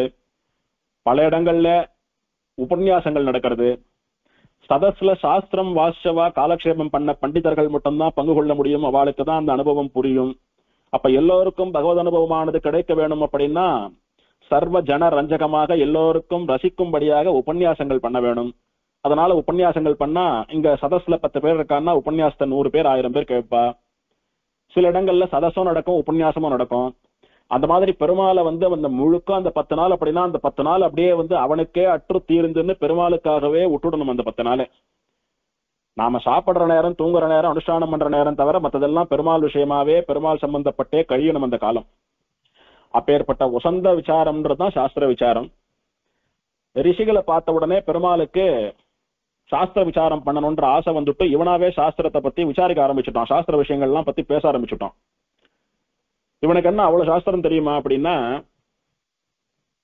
லோகத்திலே சாஸ்திரம் அப்படின்னு ஒண்ணு நடமாட செய்தவனே இவன் தானே. எல்லா சாஸ்திரங்களுக்கும் மூலமான வேதமே இவனுக்கு மூச்சு காத்தா இருக்கிறது. பாஞ்சராத்திரம்னு சொல்லக்கூடிய பகவத் சாஸ்திரத்தை தானே தன் வாயால மொழிந்தான். பகவத்கீதைன்னு சொல்லக்கூடிய கீதா சாஸ்திரத்தை இவன் வாயால் உபதேசித்தான். இவனுடைய பக்தர்களான மகான்களான ரிஷிகள், வியாசர் முதலான ரிஷிகளுக்குள்ளே இவன் அனுப்பிரவேசித்து அவளுக்குள்ளே இவன் இருந்து, அதாவது வியாசராக, நாரதராக இவனே அவதாரம் பண்ணி நிறைய புராணங்கள், இத்தியாசங்கள், தர்மசாஸ்திரங்கள், பிரம்மசூத்திரங்கள் இதையெல்லாம் கூட லோகத்திலே உபதேசமா பண்ணினான். இப்படி எல்லா சாஸ்திரத்துக்கும் பிறப்பிடம் எல்லா சாஸ்திரத்தையும் லோகத்திலே நடமாட விட்டவன், எல்லா சாஸ்திரங்களையும் படைத்தவன் இவன் தானே. இவனுக்கு மேல லோகத்துல சாஸ்திரம் தெரிஞ்சவான் யார் இருக்கா? அதனால இன்னைக்கும் கூட திருவேங்கடமுடையானுக்கு சகஸ்ரநாம அர்ச்சனை நடக்கிற போது அதிலே ஒரு நாமாவளியாக சர்வசாஸ்திர விசாரதாய நமஹா அப்படின்னு வரும். சாஸ்திர விசாரதா அப்படின்னா ஒரு சாஸ்திரத்திலே நீச்சல் அடிக்கக்கூடிய அளவுக்கு அந்த சாஸ்திரத்தை நன்னா கரைச்சு குடிச்சவர்னு அர்த்தம். சாஸ்திரம் எல்லோருக்கும் தெரியும், அவளுக்கு எவ்வளவு தெரியும்ன்றது அவளுக்கு தெரியும். ஒருத்தருக்கு கொஞ்சம் தெரியும், இன்னொருத்தருக்கு நிறைய தெரியும், இன்னொருத்தருக்கு ரொம்ப நன்னா தெரியும். ஆனா யாரு சாஸ்திர விசாரதர் அப்படின்ற பதத்தினாலே வழங்கப்படுவார் அப்படின்னா அந்த சாஸ்திரத்தை நன்னா கரைச்சு குடிச்சவர். அவர் நீச்சல் அடிக்கக்கூடிய அந்த கடலிலே எவ்வளவு வெள்ளம் வந்தாலும் எப்படிப்பட்ட புயல் வந்தாலும் எதிர்நீச்சல் போட்டு கடக்கக்கூடிய அளவுக்கு அவருக்கு அந்த சாஸ்திரமாகிற கடலிலே சாஸ்திர ஞானம் இருக்க வேணும். அவருக்கு சாஸ்திர விசாரதர்னு பெயர். நம்முடைய ஆச்சாரிய புருஷர்கள் மகாவித்வான்கள்லாம் கூட மீமாம்சா விசாரத அப்படின்லாம் பட்டம் போட்டுக்கிறாளோ இல்லையோ, அப்படின்னா மீமாம்சா சாஸ்திரத்திலே கரை கண்டவர்னு அர்த்தம். இந்த சாஸ்திரம்னு சொல்லக்கூடிய சமுத்திரம் நிஜமாவே சமுத்திரம் எப்படி எப்ப புயல் வரும், எப்ப அலைகள் பெருசா வரும், எப்ப என்ன நடக்கும்னு தெரியாம அப்படி போகக்கூடிய கப்பல் என்ன, படகுகள் என்ன, ஓடங்கள் என்ன, நீந்தக்கூடிய மனுஷா என்ன, இவாளெல்லாம் அப்படி அலை கழித்து நில கொலைய செய்யறதோ அந்த மாதிரிதான் சாஸ்திரங்கள்னு சொல்லக்கூடிய சமுத்திரமும் இருக்கும். அப்பேற்பட்ட இடையூறுகள்லாம் அந்த சமுத்திரத்துல இருந்தாலும் கூட அதெல்லாம் மீறி எதிர்நீச்சல் போட்டு இவ கரைக்கு கரையை காணணும். அதனால இவாளுக்கு சாஸ்திரமாகிற கடலிலே கரை கண்டவா அப்படின்னு பெயர், சாஸ்திர விசாரதா. சர்வசாஸ்திர விசாரதன் அப்படின்னா எல்லா சாஸ்திரங்களிலும் கரை கண்டவன் எம்பெருமான். லோகத்திலே சாஸ்திரம்னு என்னவெல்லாம் உண்டோ அத்தனை சாஸ்திரங்களிலும் நீச்சல் அடிக்கக்கூடிய திறமை உடையவன் எம்பெருமான். அதனால சர்வசாஸ்திர விசாரதாய நமஹா அப்படின்னு திருவேங்கடமுடையானுக்கு தினம் அர்ச்சனை நடக்கிறது. அப்பேற்பட்டவனான அப்படின்னாலே இவனே வாயை திறந்து சாஸ்திர விசாரம் பண்ண ஆரம்பிச்சுட்டான். இப்ப நாம கூட பெருமாளை எல்லாருமா சேர்ந்து அனுபவிக்கிறோம். 24 மணி நேரம் பெருமாளை பத்தி பேசிட்டு இல்ல. ஆனா எப்போ நம்மையும் அறியாம பெருமாள் பத்தின விஷயம் நம்ம வாயில வந்துடும். நம்ம போல பெருமாள் அனுபவிக்கக்கூடிய பக்தா பாகவதா ஸ்ரீ வைஷ்ணவா யாரையானும் பார்த்துட்டோம்னா நம்மையும் மீறி ஏதோ பேருக்கு சௌக்கியமா சாப்பிட்டங்களா, எப்போ வந்தீங்கன்னு 2 வார்த்தை கேட்டுட்டு உடனே பெருமாளை பத்தி பேச ஆரம்பிச்சுடுறோமோ இல்லையோ. அந்த மாதிரி சாஸ்திரத்துல கரகண்ட இவனுக்கு, எல்லா சாஸ்திரத்திலையும் கரகண்ட இவனுக்கு சாஸ்திரங்கள்ல கரை கண்ட ரிஷிகளை பார்த்த உடனே சாஸ்திர விசாரம் பண்ணணும்ன்ற எண்ணம் வந்துடுத்து பண்ண ஆரம்பிச்சுட்டான். அவளும் இவன் அதி ஆச்சரியமா எல்லா சாஸ்திரங்களையும் ஏற்றினவன் கூட இந்த அளவுக்கு சாஸ்திர விசாரம் பண்ண மாட்டான், அப்படி சாஸ்திர விசாரம் பண்றானே இந்த வேடன் அப்படின்னு அவெல்லாம் ஆச்சரியப்படும்படியா சாஸ்திர விசாரம் பண்ணிட்டே வந்தானா.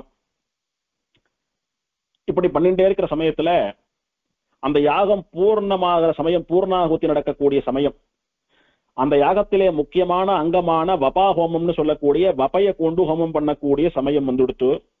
அது குறிப்பிட்ட நாழிகையில தகுந்த முகூர்த்தத்துல பண்ண வேணும் அப்படின்றதுக்காக ஒரு ரிஷியானவர் என்ன சொன்னாராம், சாஸ்திரம் சொன்ன மாதிரி அந்த முகூர்த்தத்துல தவற விடாம அந்த வபா ஹோமத்தை முடிச்சுடலாம் அப்படின்னுட்டு பிறகு சாஸ்திர விசாரத்தை வச்சுக்கலாம் அப்படின்னுட்டு அந்த வேடன் பண்ணிட்டு இருந்த சாஸ்திர விசாரத்தை கொஞ்ச நேரத்துக்கு நிறுத்தி வைத்து உச்சஸ்தாயில வேத மந்திரங்கள்லாம் முழங்க, மங்களவாத்தியங்கள்லாம் முழங்க ஆச்சரியமா அந்த வபாஹோமத்தை பண்ணி யாகத்தை பூர்த்தி பண்ணினாலாம். அந்த சமயத்துல ஒரு பெரிய அற்புதம், ஆச்சரியம், பேராச்சரியம் நடந்தது. என்ன நடந்ததுன்னா,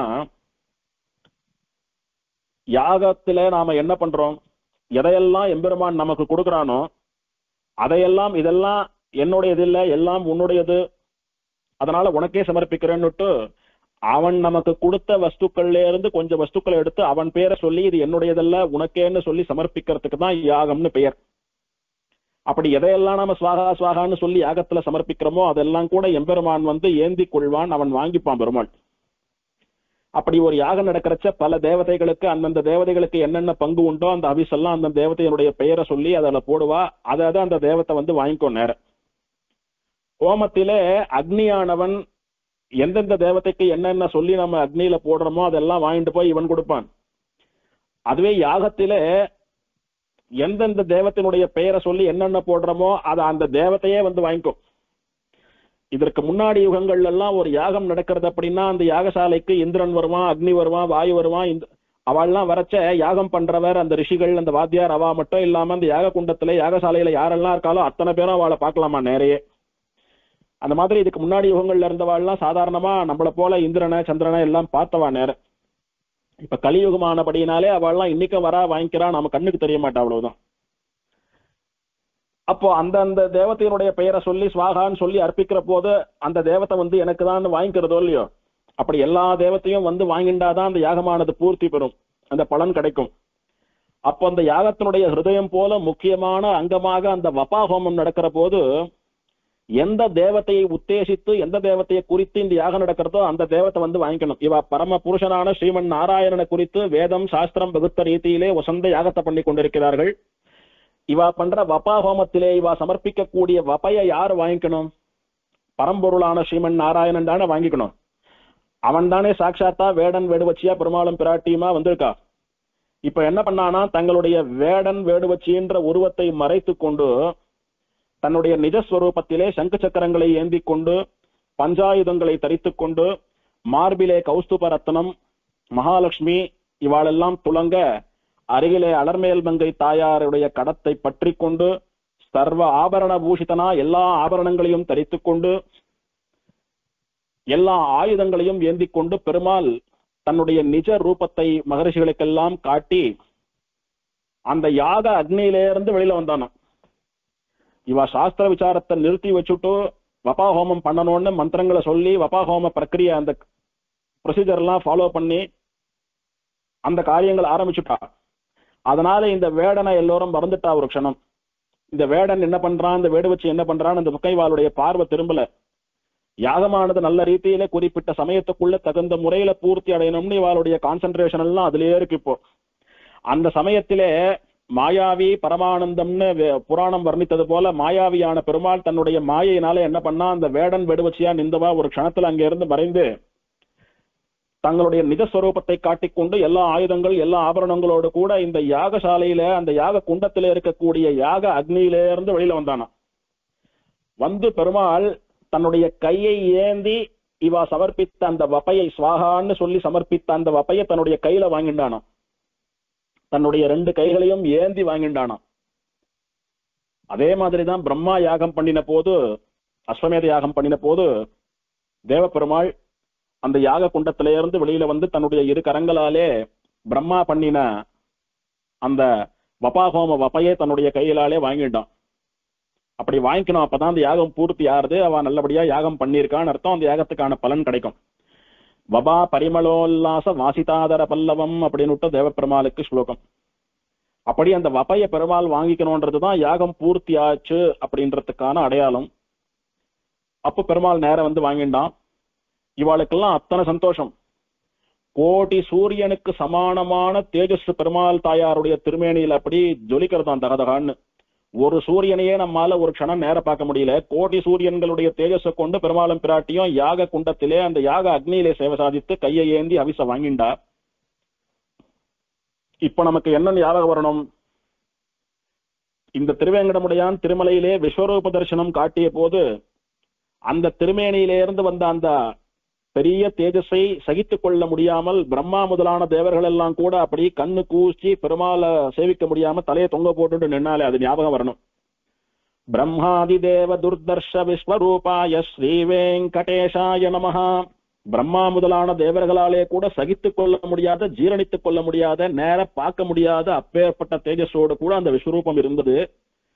அதே மாதிரி யாகசாலையில இருக்கக்கூடிய மகாத்மாக்களான இந்த ரிஷிகள் நேர பார்க்க முடியாத அளவுக்கு அத்தனை தேஜஸோட கோட்டி சூரிய சமப்பிரபனாக, கோட்டி சூரியன்களுக்கு இருக்கக்கூடிய பிரபை, அந்த ஒளி, அந்த அக்னி ஜுவாலை எப்படி இருக்குமோ அந்த தேஜஸோடு கூட பெருமாள் சேவை சாதித்தான். அப்படியே ஒரு நிமிஷம் ஸ்தப்தமாயிட்டான்னா ஸ்தம்பம் போல அப்படியே தூண் போல உறைஞ்சு நின்னுட்டா, கல்லு மாதிரி நின்னுட்டா எல்லாரும். அப்ப பெருமாள் வாயை திறந்து பேசுறார். ரிஷிகளே, நீங்கள்லாம் மகாத்மாக்கள், என்னிடத்துல உண்மையான பக்தியோட கூட ரொம்ப ஸ்ரத்தையா இந்த யாகத்தை பண்ணினீங்க. உங்களுடைய யாகத்தினாலே நான் திருப்தி அடைந்தேன். ரொம்ப சந்தோஷமா நீங்க சமர்ப்பித்த வப்பையை நான் வாங்கிட்டேன் அப்படின்னு சொல்லி பெருமாளும் பிராட்டியும் அந்தர்தானமானாலாம், அதாவது மறைஞ்சுட்டா. அப்புறம் இவா சுயநினைவுக்கு வந்து சுத்தி பார்த்தா அந்த வேடனையும் வேடு வச்சியும் காணும்.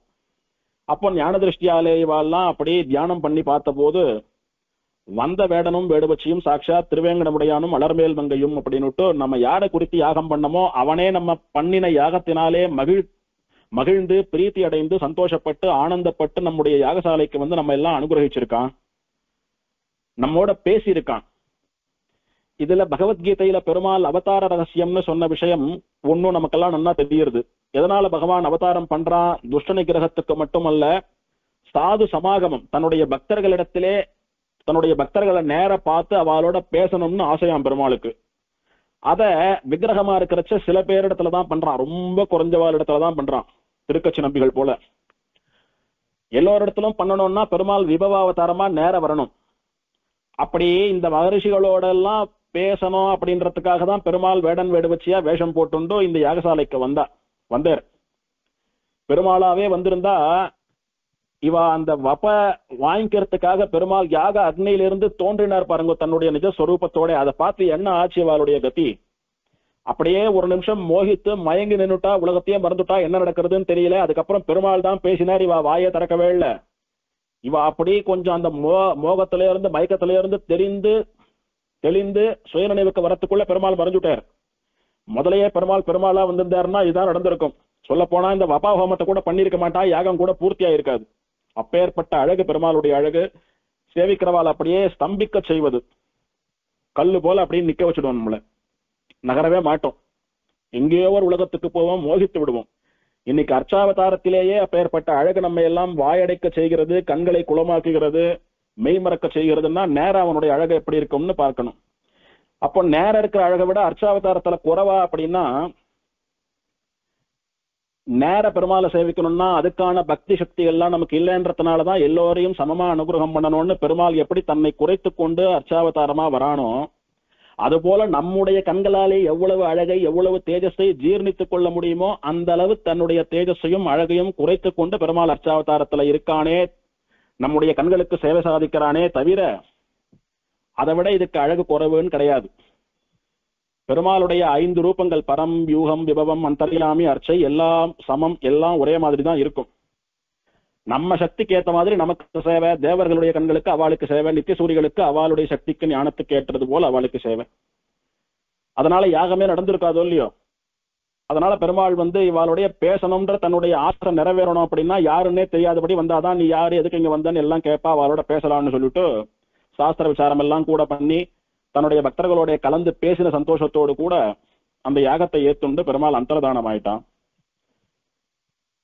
இதனால என்ன தெரியறது அப்படின்னா, சங்க சக்கரங்களை ஏந்தி பிடித்துக் கொண்டு மகாலட்சுமி மார்பிலே உரைபவனாக பரம்பொருள் நான் தான், உலகத்தை படைத்தவன், காப்பாற்றுறவன், மோட்சம் தரக்கூடியவன் நான் தான் அப்படின்னு அந்த உசந்த இடத்துல இருந்தாலும் கூட நீங்க தான் என்ன தேடி வரணும், இவ்வளவு பெரிய பெருமாள் நான் எப்படி உங்களை தேடி வருவேன், வரமாட்டேன் அப்படின்லாம் சொல்லாம நம்மை தேடி அனுகிரகம் பண்ணக்கூடியவன் அப்படின்னு அவனுடைய சௌலபியத்துக்கு ஒரு உதாரணம் காட்டுறான். எங்க போனா, அன்னைக்கு மகரிஷிகளுடைய யாகசாலைக்கு போனானே, அப்பேற்பட்ட பக்தியும் ஸ்ரத்தையும் இருந்தால் நிச்சயம் நம்மையும் தேடி வருவான் அப்படின்றத திருவனந்தாழ்வான் நமக்கு இங்கே சொல்லித் தருகிறார்.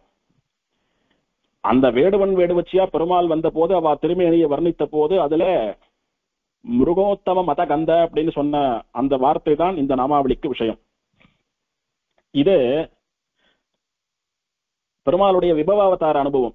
இப்போ அர்ச்சாவதாரத்துல இதை எப்படி அனுபவிக்கிறதுன்னு பார்த்தோமானா, இன்னைக்கும் பெருமாளுடைய விக்கிரகம், பெருமாளுடைய வடிவு, பெருமாளுடைய ரூபம், அர்ச்சா திருமேனி எப்போதும் கமகமன்னு வாசனை வீசக்கூடிய வசந்த கஸ்தூரி புனுகு முதலான வாசன திரவியங்கள் பூசப்பட்ட திருமேனியா தான் சேவை சாதிக்கிறது. போன உபன்யாசத்துல திருமார்பு நாச்சியார் அனுபவம், அதற்கு முந்தின உபன்யாசத்துல திருவேங்கடமுடையான் திருமேனி அனுபவம், இந்த உபன்யாசத்திலே திருவேங்கடமுடையான் திருமஞ்சன அனுபவம். பெருமாளுடைய திருமஞ்சன அவசரம், பெருமாள் திருமஞ்சனாகிற சமயத்துல எப்படி இருப்பார், எப்படி எல்லாம் திருமஞ்சனாருதுன்னு சின்னதா ஒரு அனுபவம். பெருமாளுக்கு ராமானுஜர் காலத்துக்கு முன்னால நித்திய திருமஞ்சனம்னு தினம் திருமஞ்சனாயின்றதுதான். சுவாமி ராமானுஜர் குளிரருவி வேங்கடம் அப்படின்னு நன்ன குளிர்ந்த அருவிகள்லாம் நிறைய பெருகிறதுனால எப்போதும் குளிரக்கூடிய, குளிர் காத்து வருடக்கூடிய, அப்படியே குளிர்ல நடுக்க வைக்கக்கூடிய திருவேங்கடமலைன்னு ஆழ்வார் பாடினபடினால பெருமாள் ஏற்கனவே குளிர்ல இருந்துருக்கார். நல்ல மழை வேற அப்பப்ப பெய்யும், சுத்தி அருவிகள் ஓடுறது, திருவடி கீழே விரஜா நதி எல்லாம் ஓடுறது. இதுல தினம் பெருமாளுக்கு திருமஞ்சனம் பண்ணினா பெருமாள் திருமேனி காய்ச்சல் முதலான உபத்திரவங்களாலே பாதிக்கப்பட்டு விடும் அப்படின்னுட்டு பெருமாள் திருமேனியில் இருக்கக்கூடிய பரிவினாலே என்ன பண்ணினாராம், பெருமாள் திருமேனியிலே பெருமாள் திருமார்பிலே தாயாரானவள் வியூகலட்சுமியா நிரந்தரமா வசிக்கிறா பாருங்கோ. அதனால பெருமாளுக்கும் தாயாருக்கும் சேர்த்து திருமஞ்சனம் பண்ணணும் அப்படின்னா விசேஷமா தாயாருக்கு திருமஞ்சனம் பண்ணணும்னு சாஸ்திரங்கள்ல சொல்லப்பட்ட தாயாருக்கு உகந்த வெள்ளிக்கிழமையில திருமஞ்சனம் பண்ணினா போரும் அப்படின்னுட்டு வாரத்துக்கு ஒரு நாள் வெள்ளிக்கிழமை மட்டும் மூலவருக்கு திருமஞ்சனம் பண்ணுங்கன்ற நியமனத்தை சுவாமி ராமானுஜர் அந்த நியமத்தை ஏற்படுத்தினாராம் மலைக்கு வந்த போது. திருவேங்கடமுடையானுடைய பிரதிஷ்டை, அவனுடைய ஆராதனம், பூஜை இதெல்லாம் வைகானச சாஸ்திர ரீதியா வைகானசாகம ரீதியில தான் நடக்கிறது. வைகானசாகமத்திலே பல சம்ஹிதைகள் உண்டு. அதுல ஆனந்த சம்ஹிதைன்னு ஒரு சம்ஹிதையில சொல்லப்பட்ட வசனம் வாக்கியம் என்ன அப்படின்னா, பிராட்டியோடு கூட அதாவது மகாலட்சுமியோடு கூட சேர்ந்திருக்கக்கூடிய பெருமாளுக்கு அந்த மகாலட்சுமிக்கு உகந்த வெள்ளிக்கிழமை அன்னைக்கு திருமஞ்சனம் பண்ணினால் பெருமாள் அங்க ஸ்திர சாநித்தியம் பண்ணுவானாம். அதாவது ரொம்ப கோடி யுகங்களுக்கு ரொம்ப காலத்துக்கு பெருமாள் விரும்பி வாசம் பண்ணுவானா அந்த விக்கிரகத்திலே.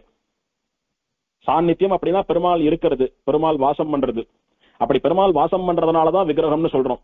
ஸ்திர சாநித்தியம் அப்படின்னா நிலையான சாநித்தியம் அப்படின்னா பல காலங்களுக்கு பெருமாள் ரொம்ப ஆசையோடு கூட இந்த விக்கிரகத்தில் இருந்தே தீருவேன் அப்படின்னு இருக்கிறது.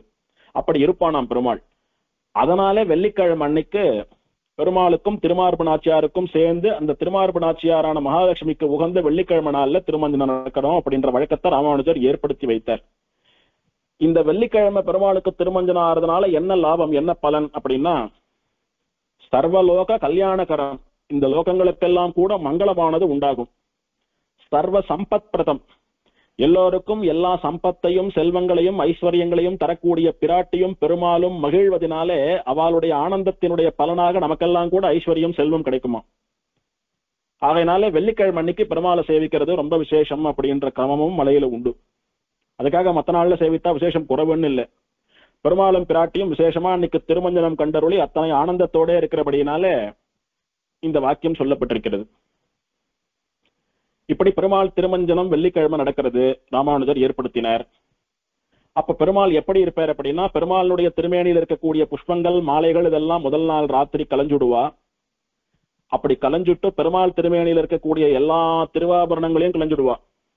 பெருமாள் தலையில இருக்கக்கூடிய கிரீட்டம், பெருமாள் திருவடியில இருக்கக்கூடிய திருவடி கவச்சம் எல்லாத்தையும் கலைஞ்சுடுவா. இப்ப பெருமாள் திருமேனியில என்னதான் இருக்கும் அப்படின்னா, பெருமாள் சங்க சக்கரங்களை ஏந்தி கொண்டிருக்கக்கூடிய அந்த கரங்கள் சங்கு சக்கரம், இதற்கு கவசம் இருக்கும்.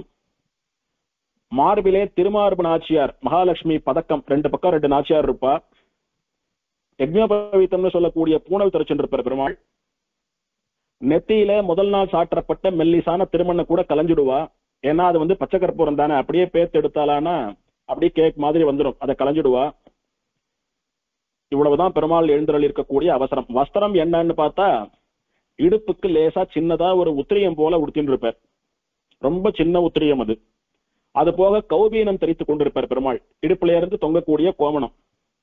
அதாவது பெருமாளுடைய ரெண்டு திருவடிகளுக்கு நடுவுல அந்த கோபீனத்தை விட்டு பின்பக்கம் எல்லாம் நமக்கு சாற்ற முடியாது. ஏன்னா பெருமாளுடைய திருமேனி அமைப்பு அது போல விக்கிரகமா இருக்கிறபடினால பெருமாளுடைய ரெண்டு திருவடிகளுக்கு நடுவுல கேப் எல்லாம் இருக்காது வஸ்திரத்தை விட்டு சாத்துறா அப்படியெல்லாம்.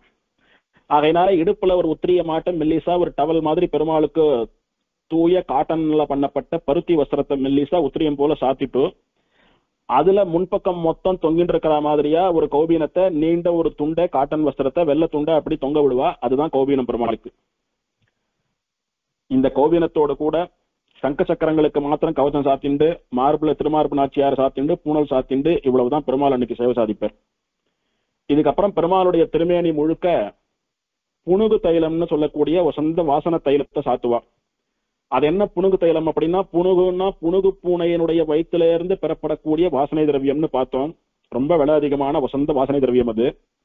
நல்லெண்ணெயை நன்னா சுண்ட காய்ச்சி அதை அப்படி நன்னா குளிர வைத்து, குளிர்ந்த உடனே இந்த புனுகை கொண்டதுல கலந்துட்டான்னா அதுதான் புனுகு தைலம். அத பெருமாள் திருமேனியில அப்படி திருமஞ்சன மாட்டம் கொட்ட மாட்டா. அப்படி கொஞ்சமா தலைக்கு ஷாம்பு போட்டுக்கிறாப்பல கொஞ்சமா உள்ளங்கையில எடுத்து அப்படி பெருமாள் திருமேனியில பூசினாலானா அது பெருமாள் திருமேனியில பரவி அப்படியே பெருமாளுடைய திருமேனி தகதகான் மின்னும். அப்படியே என்ன சாத்திண்டா எப்படி என்ன பூசிண்டவன் அப்படி பாக்குறதுக்கு அப்படியே ஜொலிக்கிறாப்புல இருக்கானா அந்த மாதிரி இருப்பார் பெருமாள். அப்படி புனுகு தைலத்தை முதல்ல சாத்திடுவா. முதல்ல பெருமாள் திருமேனியில சமர்ப்படுத்தக்கூடிய வாசனை திரவியம் அப்படின்றது திருமஞ்சன தண்ணிக்கு வெள்ளிக்கிழமை அன்னைக்கு இந்த புனுகு தான். அதுக்கப்புறம் தான் ஒரு வாசனை திரவியமும். முதல்ல பெருமாள் திருமேனியில பூசக்கூடிய திரவியம் இதுதான். ஒரு முறை பெருமாள் திருமஞ்சனத்துக்கு தேவையான எல்லா வஸ்துக்களும் சித்தமா கிடைச்சுடுத்து, ஆனா புணுகு மட்டும் கிடைக்கலையாம். இப்ப எல்லாமே கடையில பணம் கொடுத்தா கிடைக்கிறது, பணத்துக்கும் பஞ்சம் இல்ல. எது எது எங்க ஃபேமஸா கிடைக்கிறதோ அங்க இருந்து அவாளே பெருமாளுக்கு டொனேஷனா கொடுத்து அனுப்புறதுனால விசேஷமா நன்னா நடக்கிறது பெருமாள் திருமஞ்சனம். ஒரு காலத்துல எதுவா இருந்தாலும் இயற்கையா பெறப்பட வேணும். சந்தனம் வேணும்னா மரத்தை போய் வெட்டிண்டு வந்து அதுல இருந்து இழைச்சாதான் சந்தனம். அந்த மாதிரி ஒண்ணும் இயற்கையாவே கிடைச்சுட்டு இருந்த காலத்துல ஒரு முறை புணுகு கிடைக்கல. ஏன்னா இப்ப மாதிரி கடையில போய் கேட்டாலாம் கிடைக்காது. புணுகு பூனையை புடிச்சு அதுகிட்ட இருந்து எடுத்துட்டாதான் அந்த புணுகானது கிடைக்கும். திருமஞ்சன சமயம் வந்துடுத்து. அர்ச்சக சுவாமி கேட்கிறாரு, புணுகு தைலம் எங்க அப்படின்னு. இல்ல, என்ன பண்றதுன்னு யாருக்கும் கையும் ஓடல காலம் ஓடல. எல்லாரும் விஸ்மித்து நின்னுடுறா. எல்லாரும் அப்படி கதி கலங்கி படபடப்போட நிக்கிற சமயத்துல எல்லோருடைய காதலியும் கருட துவனி கேட்டதாம். கருடாழ்வான் பக்ஷிராஜன் அவனுடைய சப்தம் கேட்டதாம். என்னன்னு சன்னதியிலிருந்து வெளியில வந்து பார்த்தா ஒரு கழுகு, ஒரு கருடன் தன்னுடைய வாயில புணுகு பூனை இருக்கு பாருங்க, புணுகு வாசன திரவியத்தை தரக்கூடிய பூனை, அந்த பூனையை கவ்விண்டு வந்து இவெல்லாம் பார்த்துட்டு இருக்கிறச்ச அப்படியே கீழே இறங்கி வந்து கோவில்ல போட்டு திரும்ப பறந்து போயிட்டான். அப்ப பெருமாளுக்கு எப்போ என்ன கைங்கரியம் தேவையோ அந்த கைங்கரியத்தை பண்ணணும்ன்றதுக்காக அனந்த கருட விஸ்வக்சேனாதிகளான நித்திய சூரிகள்லாம் கை கட்டுண்டு இந்த மலையில காத்துட்டு இருக்கா.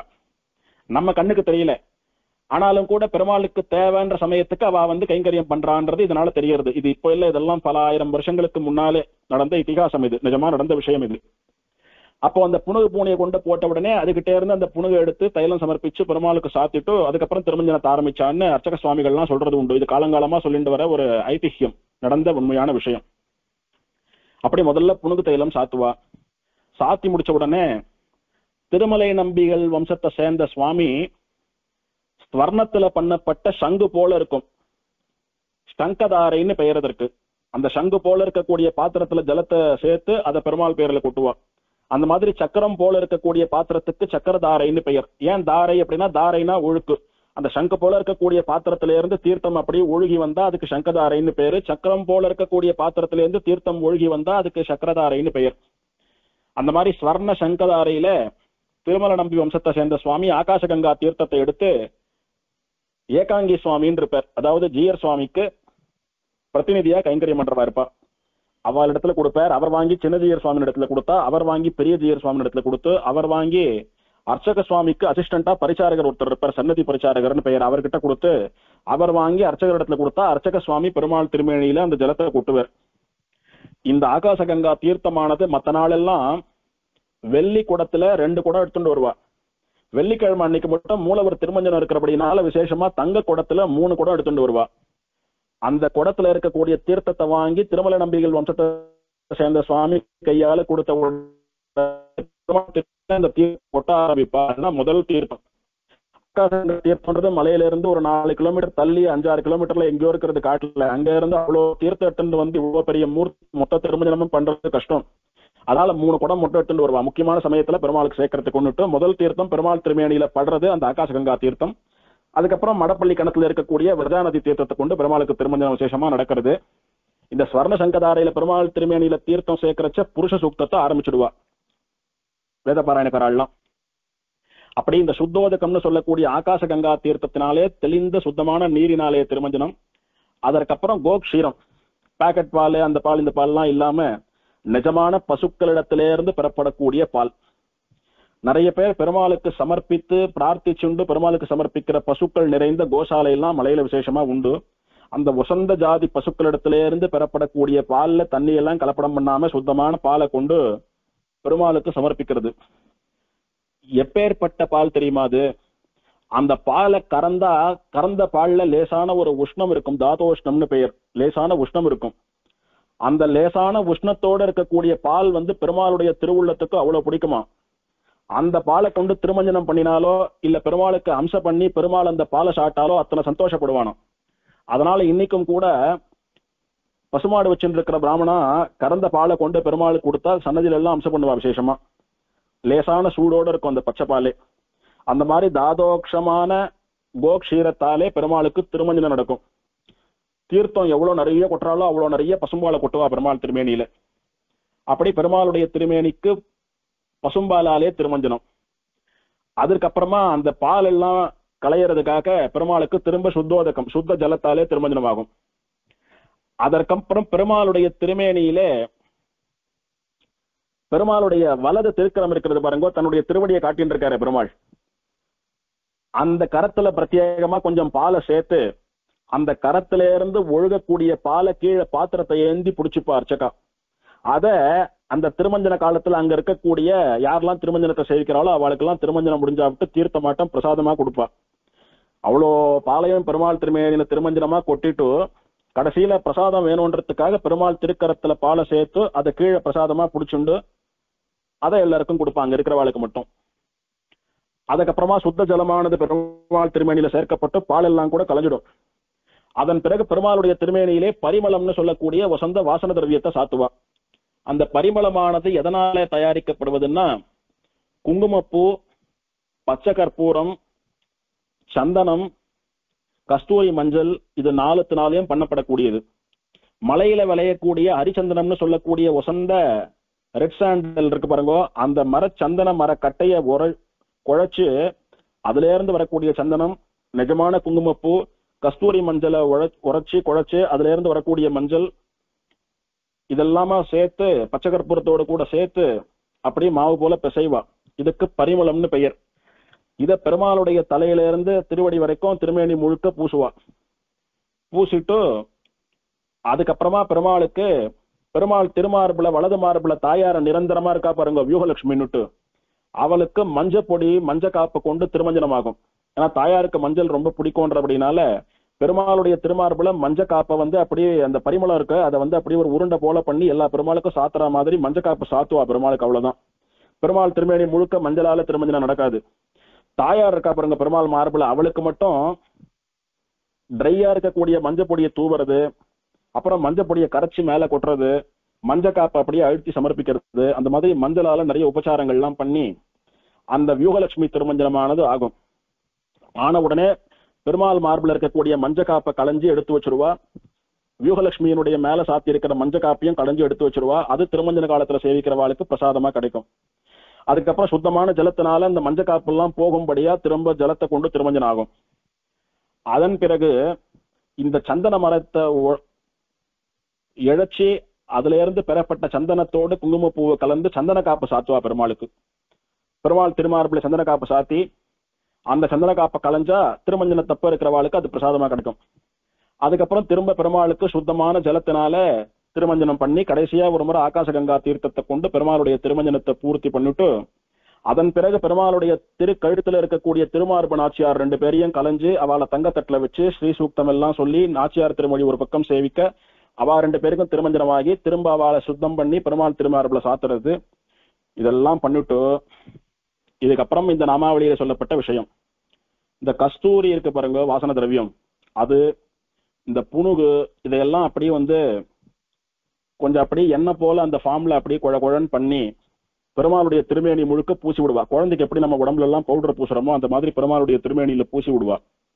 அப்படி வசந்த கஸ்தூரி புணுகு முதலான மிருகங்களிடத்திலிருந்து பெறப்பட்ட இந்த வாசனை திரவியங்கள் பூசப்பட்ட திருமேனியை உடையவன் திரவன் மிருகம் மத ஆசக்த விக்கிரகாய. ஆசக்த அப்படின்னா ஒட்டி கொண்டிருக்கிற பூசப்பட்டிருக்கிற. இப்படி பூசுறதுனால அது அப்படியே உழந்துடுத்துனா பெருமாள் திருமேனியோடைய ஒட்டின்றோம். ஈரத்துல பவுடர் போட்டுட்டோம்னா எப்படி ஒட்டிக்கிறது பாருங்க லேயர் மாதிரி, அந்த மாதிரி பெருமாள் திருமேனியில ஒட்டிக்கும். அது அப்படி பூசப்பட்ட ஆச்சரியமான திருமேனியை உடையவன் அப்படின்னுட்டு சொல்றது. இப்ப நிறைய தீர்த்தங்கள் எல்லாம் சமர்ப்பிச்சு பெருமாள் சுத்தமா திருமஞ்சனம் பண்ணிட்டோ இந்த வாசன திரவியங்கள்லாம் சேர்த்துட்டா இப்படி பெருமாளுடைய திருமேனியில பால் முதலான வஸ்துக்கள் எல்லாம் பட்டு சந்தனம் எல்லாம் பட்டதுனால தீர்த்தம் எல்லாம் கொட்டி நம்ம அலமினது போல இருந்தாலும் கூட அந்த ஈரமானது உழந்துடுத்து அப்படின்னா அதுக்கப்புறமா தீட்டு தீட்டா வெள்ளையா மஞ்சளா சந்தனம் எல்லாம் கூட தெரிய ஆரம்பிக்கும். அப்படி தெரிந்தா பெருமாள் சரியா சேவை சாதிக்க மாட்டார். அதனால அதுக்காக என்ன பண்ணுவான்னா சந்தனாதி தைலம் அப்படின்னுட்டு இந்த ஆன்மீக சூப்பர் மார்க்கெட்ல எல்லாம் கிடைக்கும். ஆனா மலையில அதையுமே சந்தன மரத்தை நல்லெண்ணெயை கொண்டு காய்ச்சுவா. அந்த சந்தனாதி தைலம் இருக்கு பாருங்க, அந்த தைலத்தை லேசா பெருமாள் திருமேனியில அப்படி பூசினாலானா பெருமாளுடைய திருமேனி விக்கிரகம் அப்படி க்ளோ ஆகும், அப்படி ஜொலிக்கும், பளபளன்னு பொழியும்.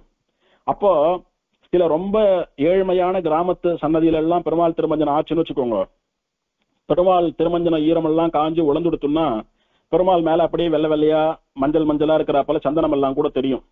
அந்த மாதிரி எல்லாம் தெரியாம இருக்கணும்னா சந்தனாதி தைலம் வாங்கி பெருமாள் மேல சமர்ப்பிச்சோமானா கண்ணங்கரேன்னு பெருமாள் அப்படி பலபலன்னு ஜொலிப்பர். அதுக்காக அந்த வாசனையான சந்தனாதி தைலத்தை எல்லாம் பெருமாள் மேல சமர்ப்பிச்சுட்டு அதுக்கப்புறம் பெருமாளுக்கு 24 முழம் நீளமான பட்டு வஸ்திரம் அதை சமர்ப்பிப்பா, பெருமாளுக்கு பஞ்சகச்சமா சமர்ப்பிப்பா.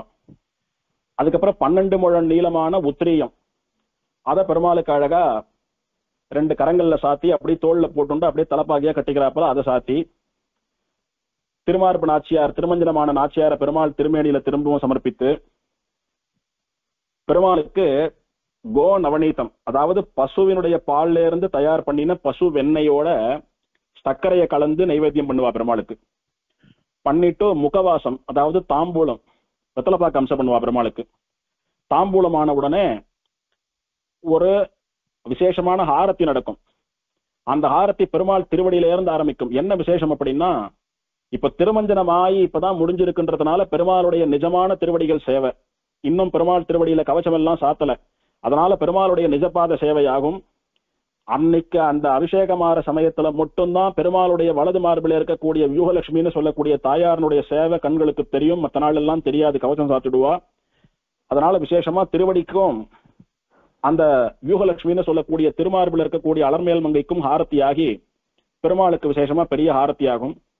அதுக்கப்புறமா அங்க இருக்கிறவாளுக்கு பெருமாளுடைய தீர்த்தம் சந்தனம் அந்த பிரசாதம் எல்லாம் கூட கொடுத்து திரைய போட்டுடுவா. இப்போ திரைக்குள்ள பெருமாளுக்கு வஸ்திரங்கள்லாம் மாத்தி நெத்தியில திருமண் காப்பு இல்லாம தானே திருமஞ்சனம் ஆச்சு. இப்ப அடுத்த வாரம் புதன்கிழமை வரைக்கும் பெருமாள் சாத்திக்கிறதுக்காக, வியாழக்கிழமை பிம்மால வரைக்கும் பெருமாள் சாத்திக்கிறதுக்காக பச்சைக்கற்பூரத்தால திருமண் காப்பு, கஸ்தூரியினால திலகம், ஸ்ரீசூர்ணம் இதெல்லாம் கூட சமர்ப்பித்து பெருமாளுக்கு கவசம் சாத்தி நிறைய திருவாபரணங்கள் ஆயுதங்களை எல்லாம் பெருமாளுக்கு சமர்ப்பித்து பெருமாளுக்கு அலங்காரம் பண்ணுவா, சாத்துப்படி ஆகும். பெருமாளுடைய தலையிலே ஆகாசராஜாவாலே சமர்ப்பிக்கப்பட்ட கிரீட்டம் சமர்ப்பிப்பா, ஆகாசராஜ கிரீட்டம். விசேஷ நாள்கள்ல இந்த கிரீட்டமானது நவரத்தனங்களாலே வைரத்தினாலே இழைக்கப்பட்ட வைரக்கல் பதித்த கிரீட்டமா மாறிடும், அதை சமர்ப்பிப்பா இதை களைஞ்சிட்டு. அப்புறம் பெருமாளுடைய வலது கரம் இடது கரம் அதுக்கெல்லாம் கவச்சம் சமர்ப்பிப்பா, பெருமாளுடைய திருவடிக்கு கவச்சம் சாத்துவா. அதுக்கப்புறம் பெருமாளுடைய திருமார்பு நாச்சியார் ஏற்கனவே சாத்தியா எடுத்து பெருமாளுடைய திருமார்பிலே நீலரத்னம்னு சொல்லக்கூடிய கௌஸ்துப ரத்னம், நம்பெருமாள் சாத்தின்றிருப்பார் பாருங்க நீலரத்னம் அப்படின்னு நாயக்க ரத்னம், அந்த ரத்னத்தை சாத்துவா.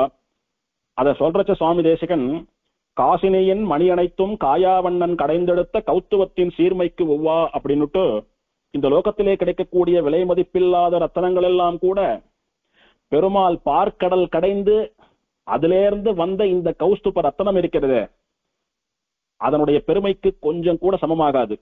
அப்ப என்ன அர்த்தம்னா, லோகத்திலே கிடைக்கக்கூடிய எல்லா ரத்னங்களை காட்டிலும் உசந்தது அந்த பார்க்கடல்ல இருந்து வந்த கௌஸ்துப ரத்னம். எதெல்லாம் பார்க்கடல் கடைந்த போது அதுல இருந்து வந்ததோ அதெல்லாம் உசந்தது. அதனால அந்த கௌஸ்துப ரத்னத்தை பெருமாள் தான் ரொம்ப விரும்பி தன்னுடைய ஹிருதயத்திலேயே வைத்துக் கொண்டிருக்கிறான். அந்த கௌஸ்துப ரத்னம் சாத்தப்படும். அதுல இருந்து வந்த மகாலட்சுமியும் தன்னுடைய வலது மார்பிலே தாங்கிக் கொண்டிருக்கிறான். அந்த மகாலட்சுமி பெருமாள் திருமார்பையோட நிரந்தரமா எழுந்தருள் இருக்கிறாள். ஸ்வர்ணத்தினாலே பண்ணப்பட்ட யக்ஞோபவீத்தம் சமர்ப்பிப்பா, ஒட்டியானம் எல்லாம் சமர்ப்பிப்பா. மொத்தம் 3 ஒட்டியானம் பெருமாளுக்கு. சாதாரணமான ஸ்வர்ண ஒட்டியானம் 1, தசாவதார ஒட்டியானம் 1, நாகாபரண ஒட்டியானம்னு சொல்லிட்டு ரத்னங்களாலே நாகன் நாகமா சேஷம் சேஷமா பாம்பு பாம்பா இருக்கிற ஒட்டியானம் 1ன்னு 3 ஒட்டியானங்கள் பெருமாளுக்கு. சூரியனாலே சமர்ப்பிக்கப்பட்ட சூரிய கட்டாரின்னு சொல்லக்கூடிய கத்தியை சமர்ப்பித்து அதுக்கப்புறம் ஹாரங்கள்லாம் சமர்ப்பிப்பா. அஷ்டோத்தர சதநாம ஹாரம் அப்படின்னுட்டு இப்ப நாம அனுபவித்துக் கொண்டிருக்கக்கூடிய இந்த 108 நாமாவளிகள் எழுதப்பட்ட காசுமாலை போல இருக்கும். அந்த ஆரத்துக்கு அஷ்டோத்தர சதநாம ஹாரம்னு பேர். அப்புறம் சகஸ்திரநாமம் ஆரம் அப்படின்னுட்டு திருவேங்கடமுடையானுடைய வெங்கடேச சகஸ்திரநாமம் 1000 எழுதப்பட்ட காசுமாலைகள் 5 பட்டையா இருக்கும். அது 5 பட்டை சகஸ்திரநாம ஆரத்தை பெருமாளுக்கு சாத்துவா. துளசி பத்திரஹாரம் அப்படின்னுட்டு துளசி தளம் போல துளசி தளத்தை கொண்டு கட்டின மாலை போல ஒரு 108 துளசி பத்திரங்கள் துளசி தளங்களால கட்டப்பட்ட மாலை போல ஒரு ஹாரம். 108 மகாலட்சுமி காசு பதித்த லக்ஷ்மி ஹாரம் அப்படின்னுட்டு 1. இதெல்லாம் சாத்திட்டு பெருமாளுடைய 2 திருக்கரங்களுக்கு கவசம் சாத்துறாளே, அந்த கவசத்துல பெருமாளுடைய விரல்கள்ல நல்ல கல்லிழைத்த மோதிரங்கள்லாம் கூட சேவையாகும்படியான ஒரு ஆச்சரியமான கவசம் எல்லாம் சாத்திட்டு பெருமாளுடைய 2 திருக்கரங்களுக்கும் கங்கணம், அதாவது பிரேஸ்லெட்னு சொல்றோமோ இல்லையோ அது, அப்புறமா தோடான்னு சொல்லக்கூடிய அந்த அலங்கார வஸ்துக்கள்லாம் பெருமாளுடைய கைகளுக்கு என்னென்னலாம் காப்பு எல்லாம் சமர்ப்பிக்க முடியுமோ அதெல்லாம் சாத்திட்டு பெருமாளுடைய புஜங்கள் தோளுக்கு நாகாபரம்னு சொல்லக்கூடிய அந்த வங்கி எல்லாம் சாத்திட்டு பெருமாளுடைய திருவடிகளுக்கு ஸ்வர்ண கவசம் எல்லாம் கூட சாத்தி விசேஷ நாள்கள்ல ரத்ன கவசம் எல்லாம் சாத்தி, எல்லாத்துக்கும் மேல பெருமாளுக்கு சால கிராமங்களாலே பண்ணப்பட்ட ஹாரம், சாலகிராம ஹாரம். சாலகிராமத்துக்கு 2 பக்கமும் தங்க குமிழ் வைத்து ஸ்வர்ணத்தினாலே பண்ணப்பட்ட சாலகிராம மாலை, 1008 சாலகிராமங்களினாலான மாலை. விசேஷ நாள்கள்ல தினம் சாத்திக்கிறது 108 சாலகிராமத்தினால ஆன மாலை. இதையெல்லாம் பெருமாளுக்கு சாத்திட்டு அதுக்கப்புறம் புஷ்பங்களை எல்லாம் சமர்ப்பித்து, அதுக்கப்புறம் பெருமாளுக்கு மந்திர புஷ்பமாகி கொழுவாகி பஞ்சாங்கம் எல்லாம் வாசித்து சகஸ்ரநாம அர்ச்சனையாகி, அதுக்கப்புறம் பெருமாளுக்கு தலிகம்சையாகி, அதுக்கப்புறம் சாத்துமறை ஆகும். சாத்துமறையில ஏற்கனவே சொன்னது போல சிற்றஞ்சிறுகாலே அப்படின்னு சொல்லக்கூடிய திருப்பாவை பாசுரத்துக்கு பதிலாக நாச்சியார் திருமொழி பாசங்களினுடைய சேவா காலம். ஏன்னா திருமார்பு நாச்சியார் பெருமாள் திருமார்பிலிருந்து இழிந்த போது அந்த அனுபவம் பெருமாளுக்கு வர வேண்டும் என்பதற்காக, பிராட்டியை பிரியாமல் இருக்க வேண்டும் என்பதற்காக சேவிக்கப்பட்ட நாச்சியார் திருமொழியினுடைய சேவா காலம் தான் அன்னைக்கு திருப்பாவை சாத்துமறை காத்தால கிடையாது பெருமாளுக்கு. இப்படி ஆச்சரியமா பெருமாளுடைய திருமஞ்சனம் ஒரு வெள்ளிக்கிழமையும் ரொம்ப நன்னா நடக்கும். இப்ப பெருமாளுக்கு என்னென்னலாம் திருமேனியில சமர்ப்பிச்சாலோ, பால் என்ன, சந்தனம் என்ன, கஸ்தூரி என்ன, கற்பூரம் என்ன, இதெல்லாம் அந்த திருமஞ்சன காலத்தோடய போயிடும். ஏன்னா ஜலம் சமர்ப்பிச்சுடுறா, அதனால கரைஞ்சு வந்துடுறது. எது பெருமாளோட திருமேனிலேயே ஒட்டின்னு இருக்கும் அப்படின்னா, திரவமா குழைச்சி பூசப்பட்டதுனால இந்த புனுகு தைலமும் இந்த கஸ்தூரியம் மட்டும்தான் அடுத்த வாரம் வரைக்கும் பெருமாளுடைய திருமேனியிலேயே ஒட்டின்னு இருக்கும். அப்ப என்ன அர்த்தம்னா, எப்படி கர்ணன் கவச குண்டலத்தோடையே பிறந்தான்னு சொல்றாலோ, எப்படி நம்முடைய சரீரத்தை தோல் அப்படி மூடி இருக்கிறதோ, அந்த மாதிரி பெருமாளுடைய திருமேனியில எப்போதும் கூட இந்த மிருகமதம்னு சொல்லக்கூடிய கஸ்தூரி புனுகு இதெல்லாம் அப்படி பூசப்பட்டு மெழுகப்பட்டு ஒட்டின்னு இருக்கும் பெருமாள் திருமேனியோட. அப்படி அர்ச்சாவதாரம் விவாவதாரம் ரெண்டுத்திலையும் பெருமாள் இதெல்லாம் சாத்திண்டு பரிமளத்தோட சேவை சாதித்த அந்த அழகை, அந்த ஏற்றத்தை திருவனந்தாழ்வான் இங்கே வர்ணித்தார். திரவன் மிருகமதாசக்த விக்கிரகாய ஸ்ரீ வெங்கடேஷாய நமஹ. அஜ்ஞானினா மயா தோஷான் அசேஷான் விஹிதான் ஹரே. க்ஷமஸ்வத்வம் க்ஷமஸ்வத்வம் சேஷசைல சிகாமனே. மந்தாய் என் மனம் புகுந்தாய் மண்ணி நின்றாய். நந்தாத கொழுஞ்சுடரே எங்கள் நம்பி. சிந்தாமணியே திருவேங்கடம் மேய எந்தாய். இனியான் முன்ன என்றும் விடேனே.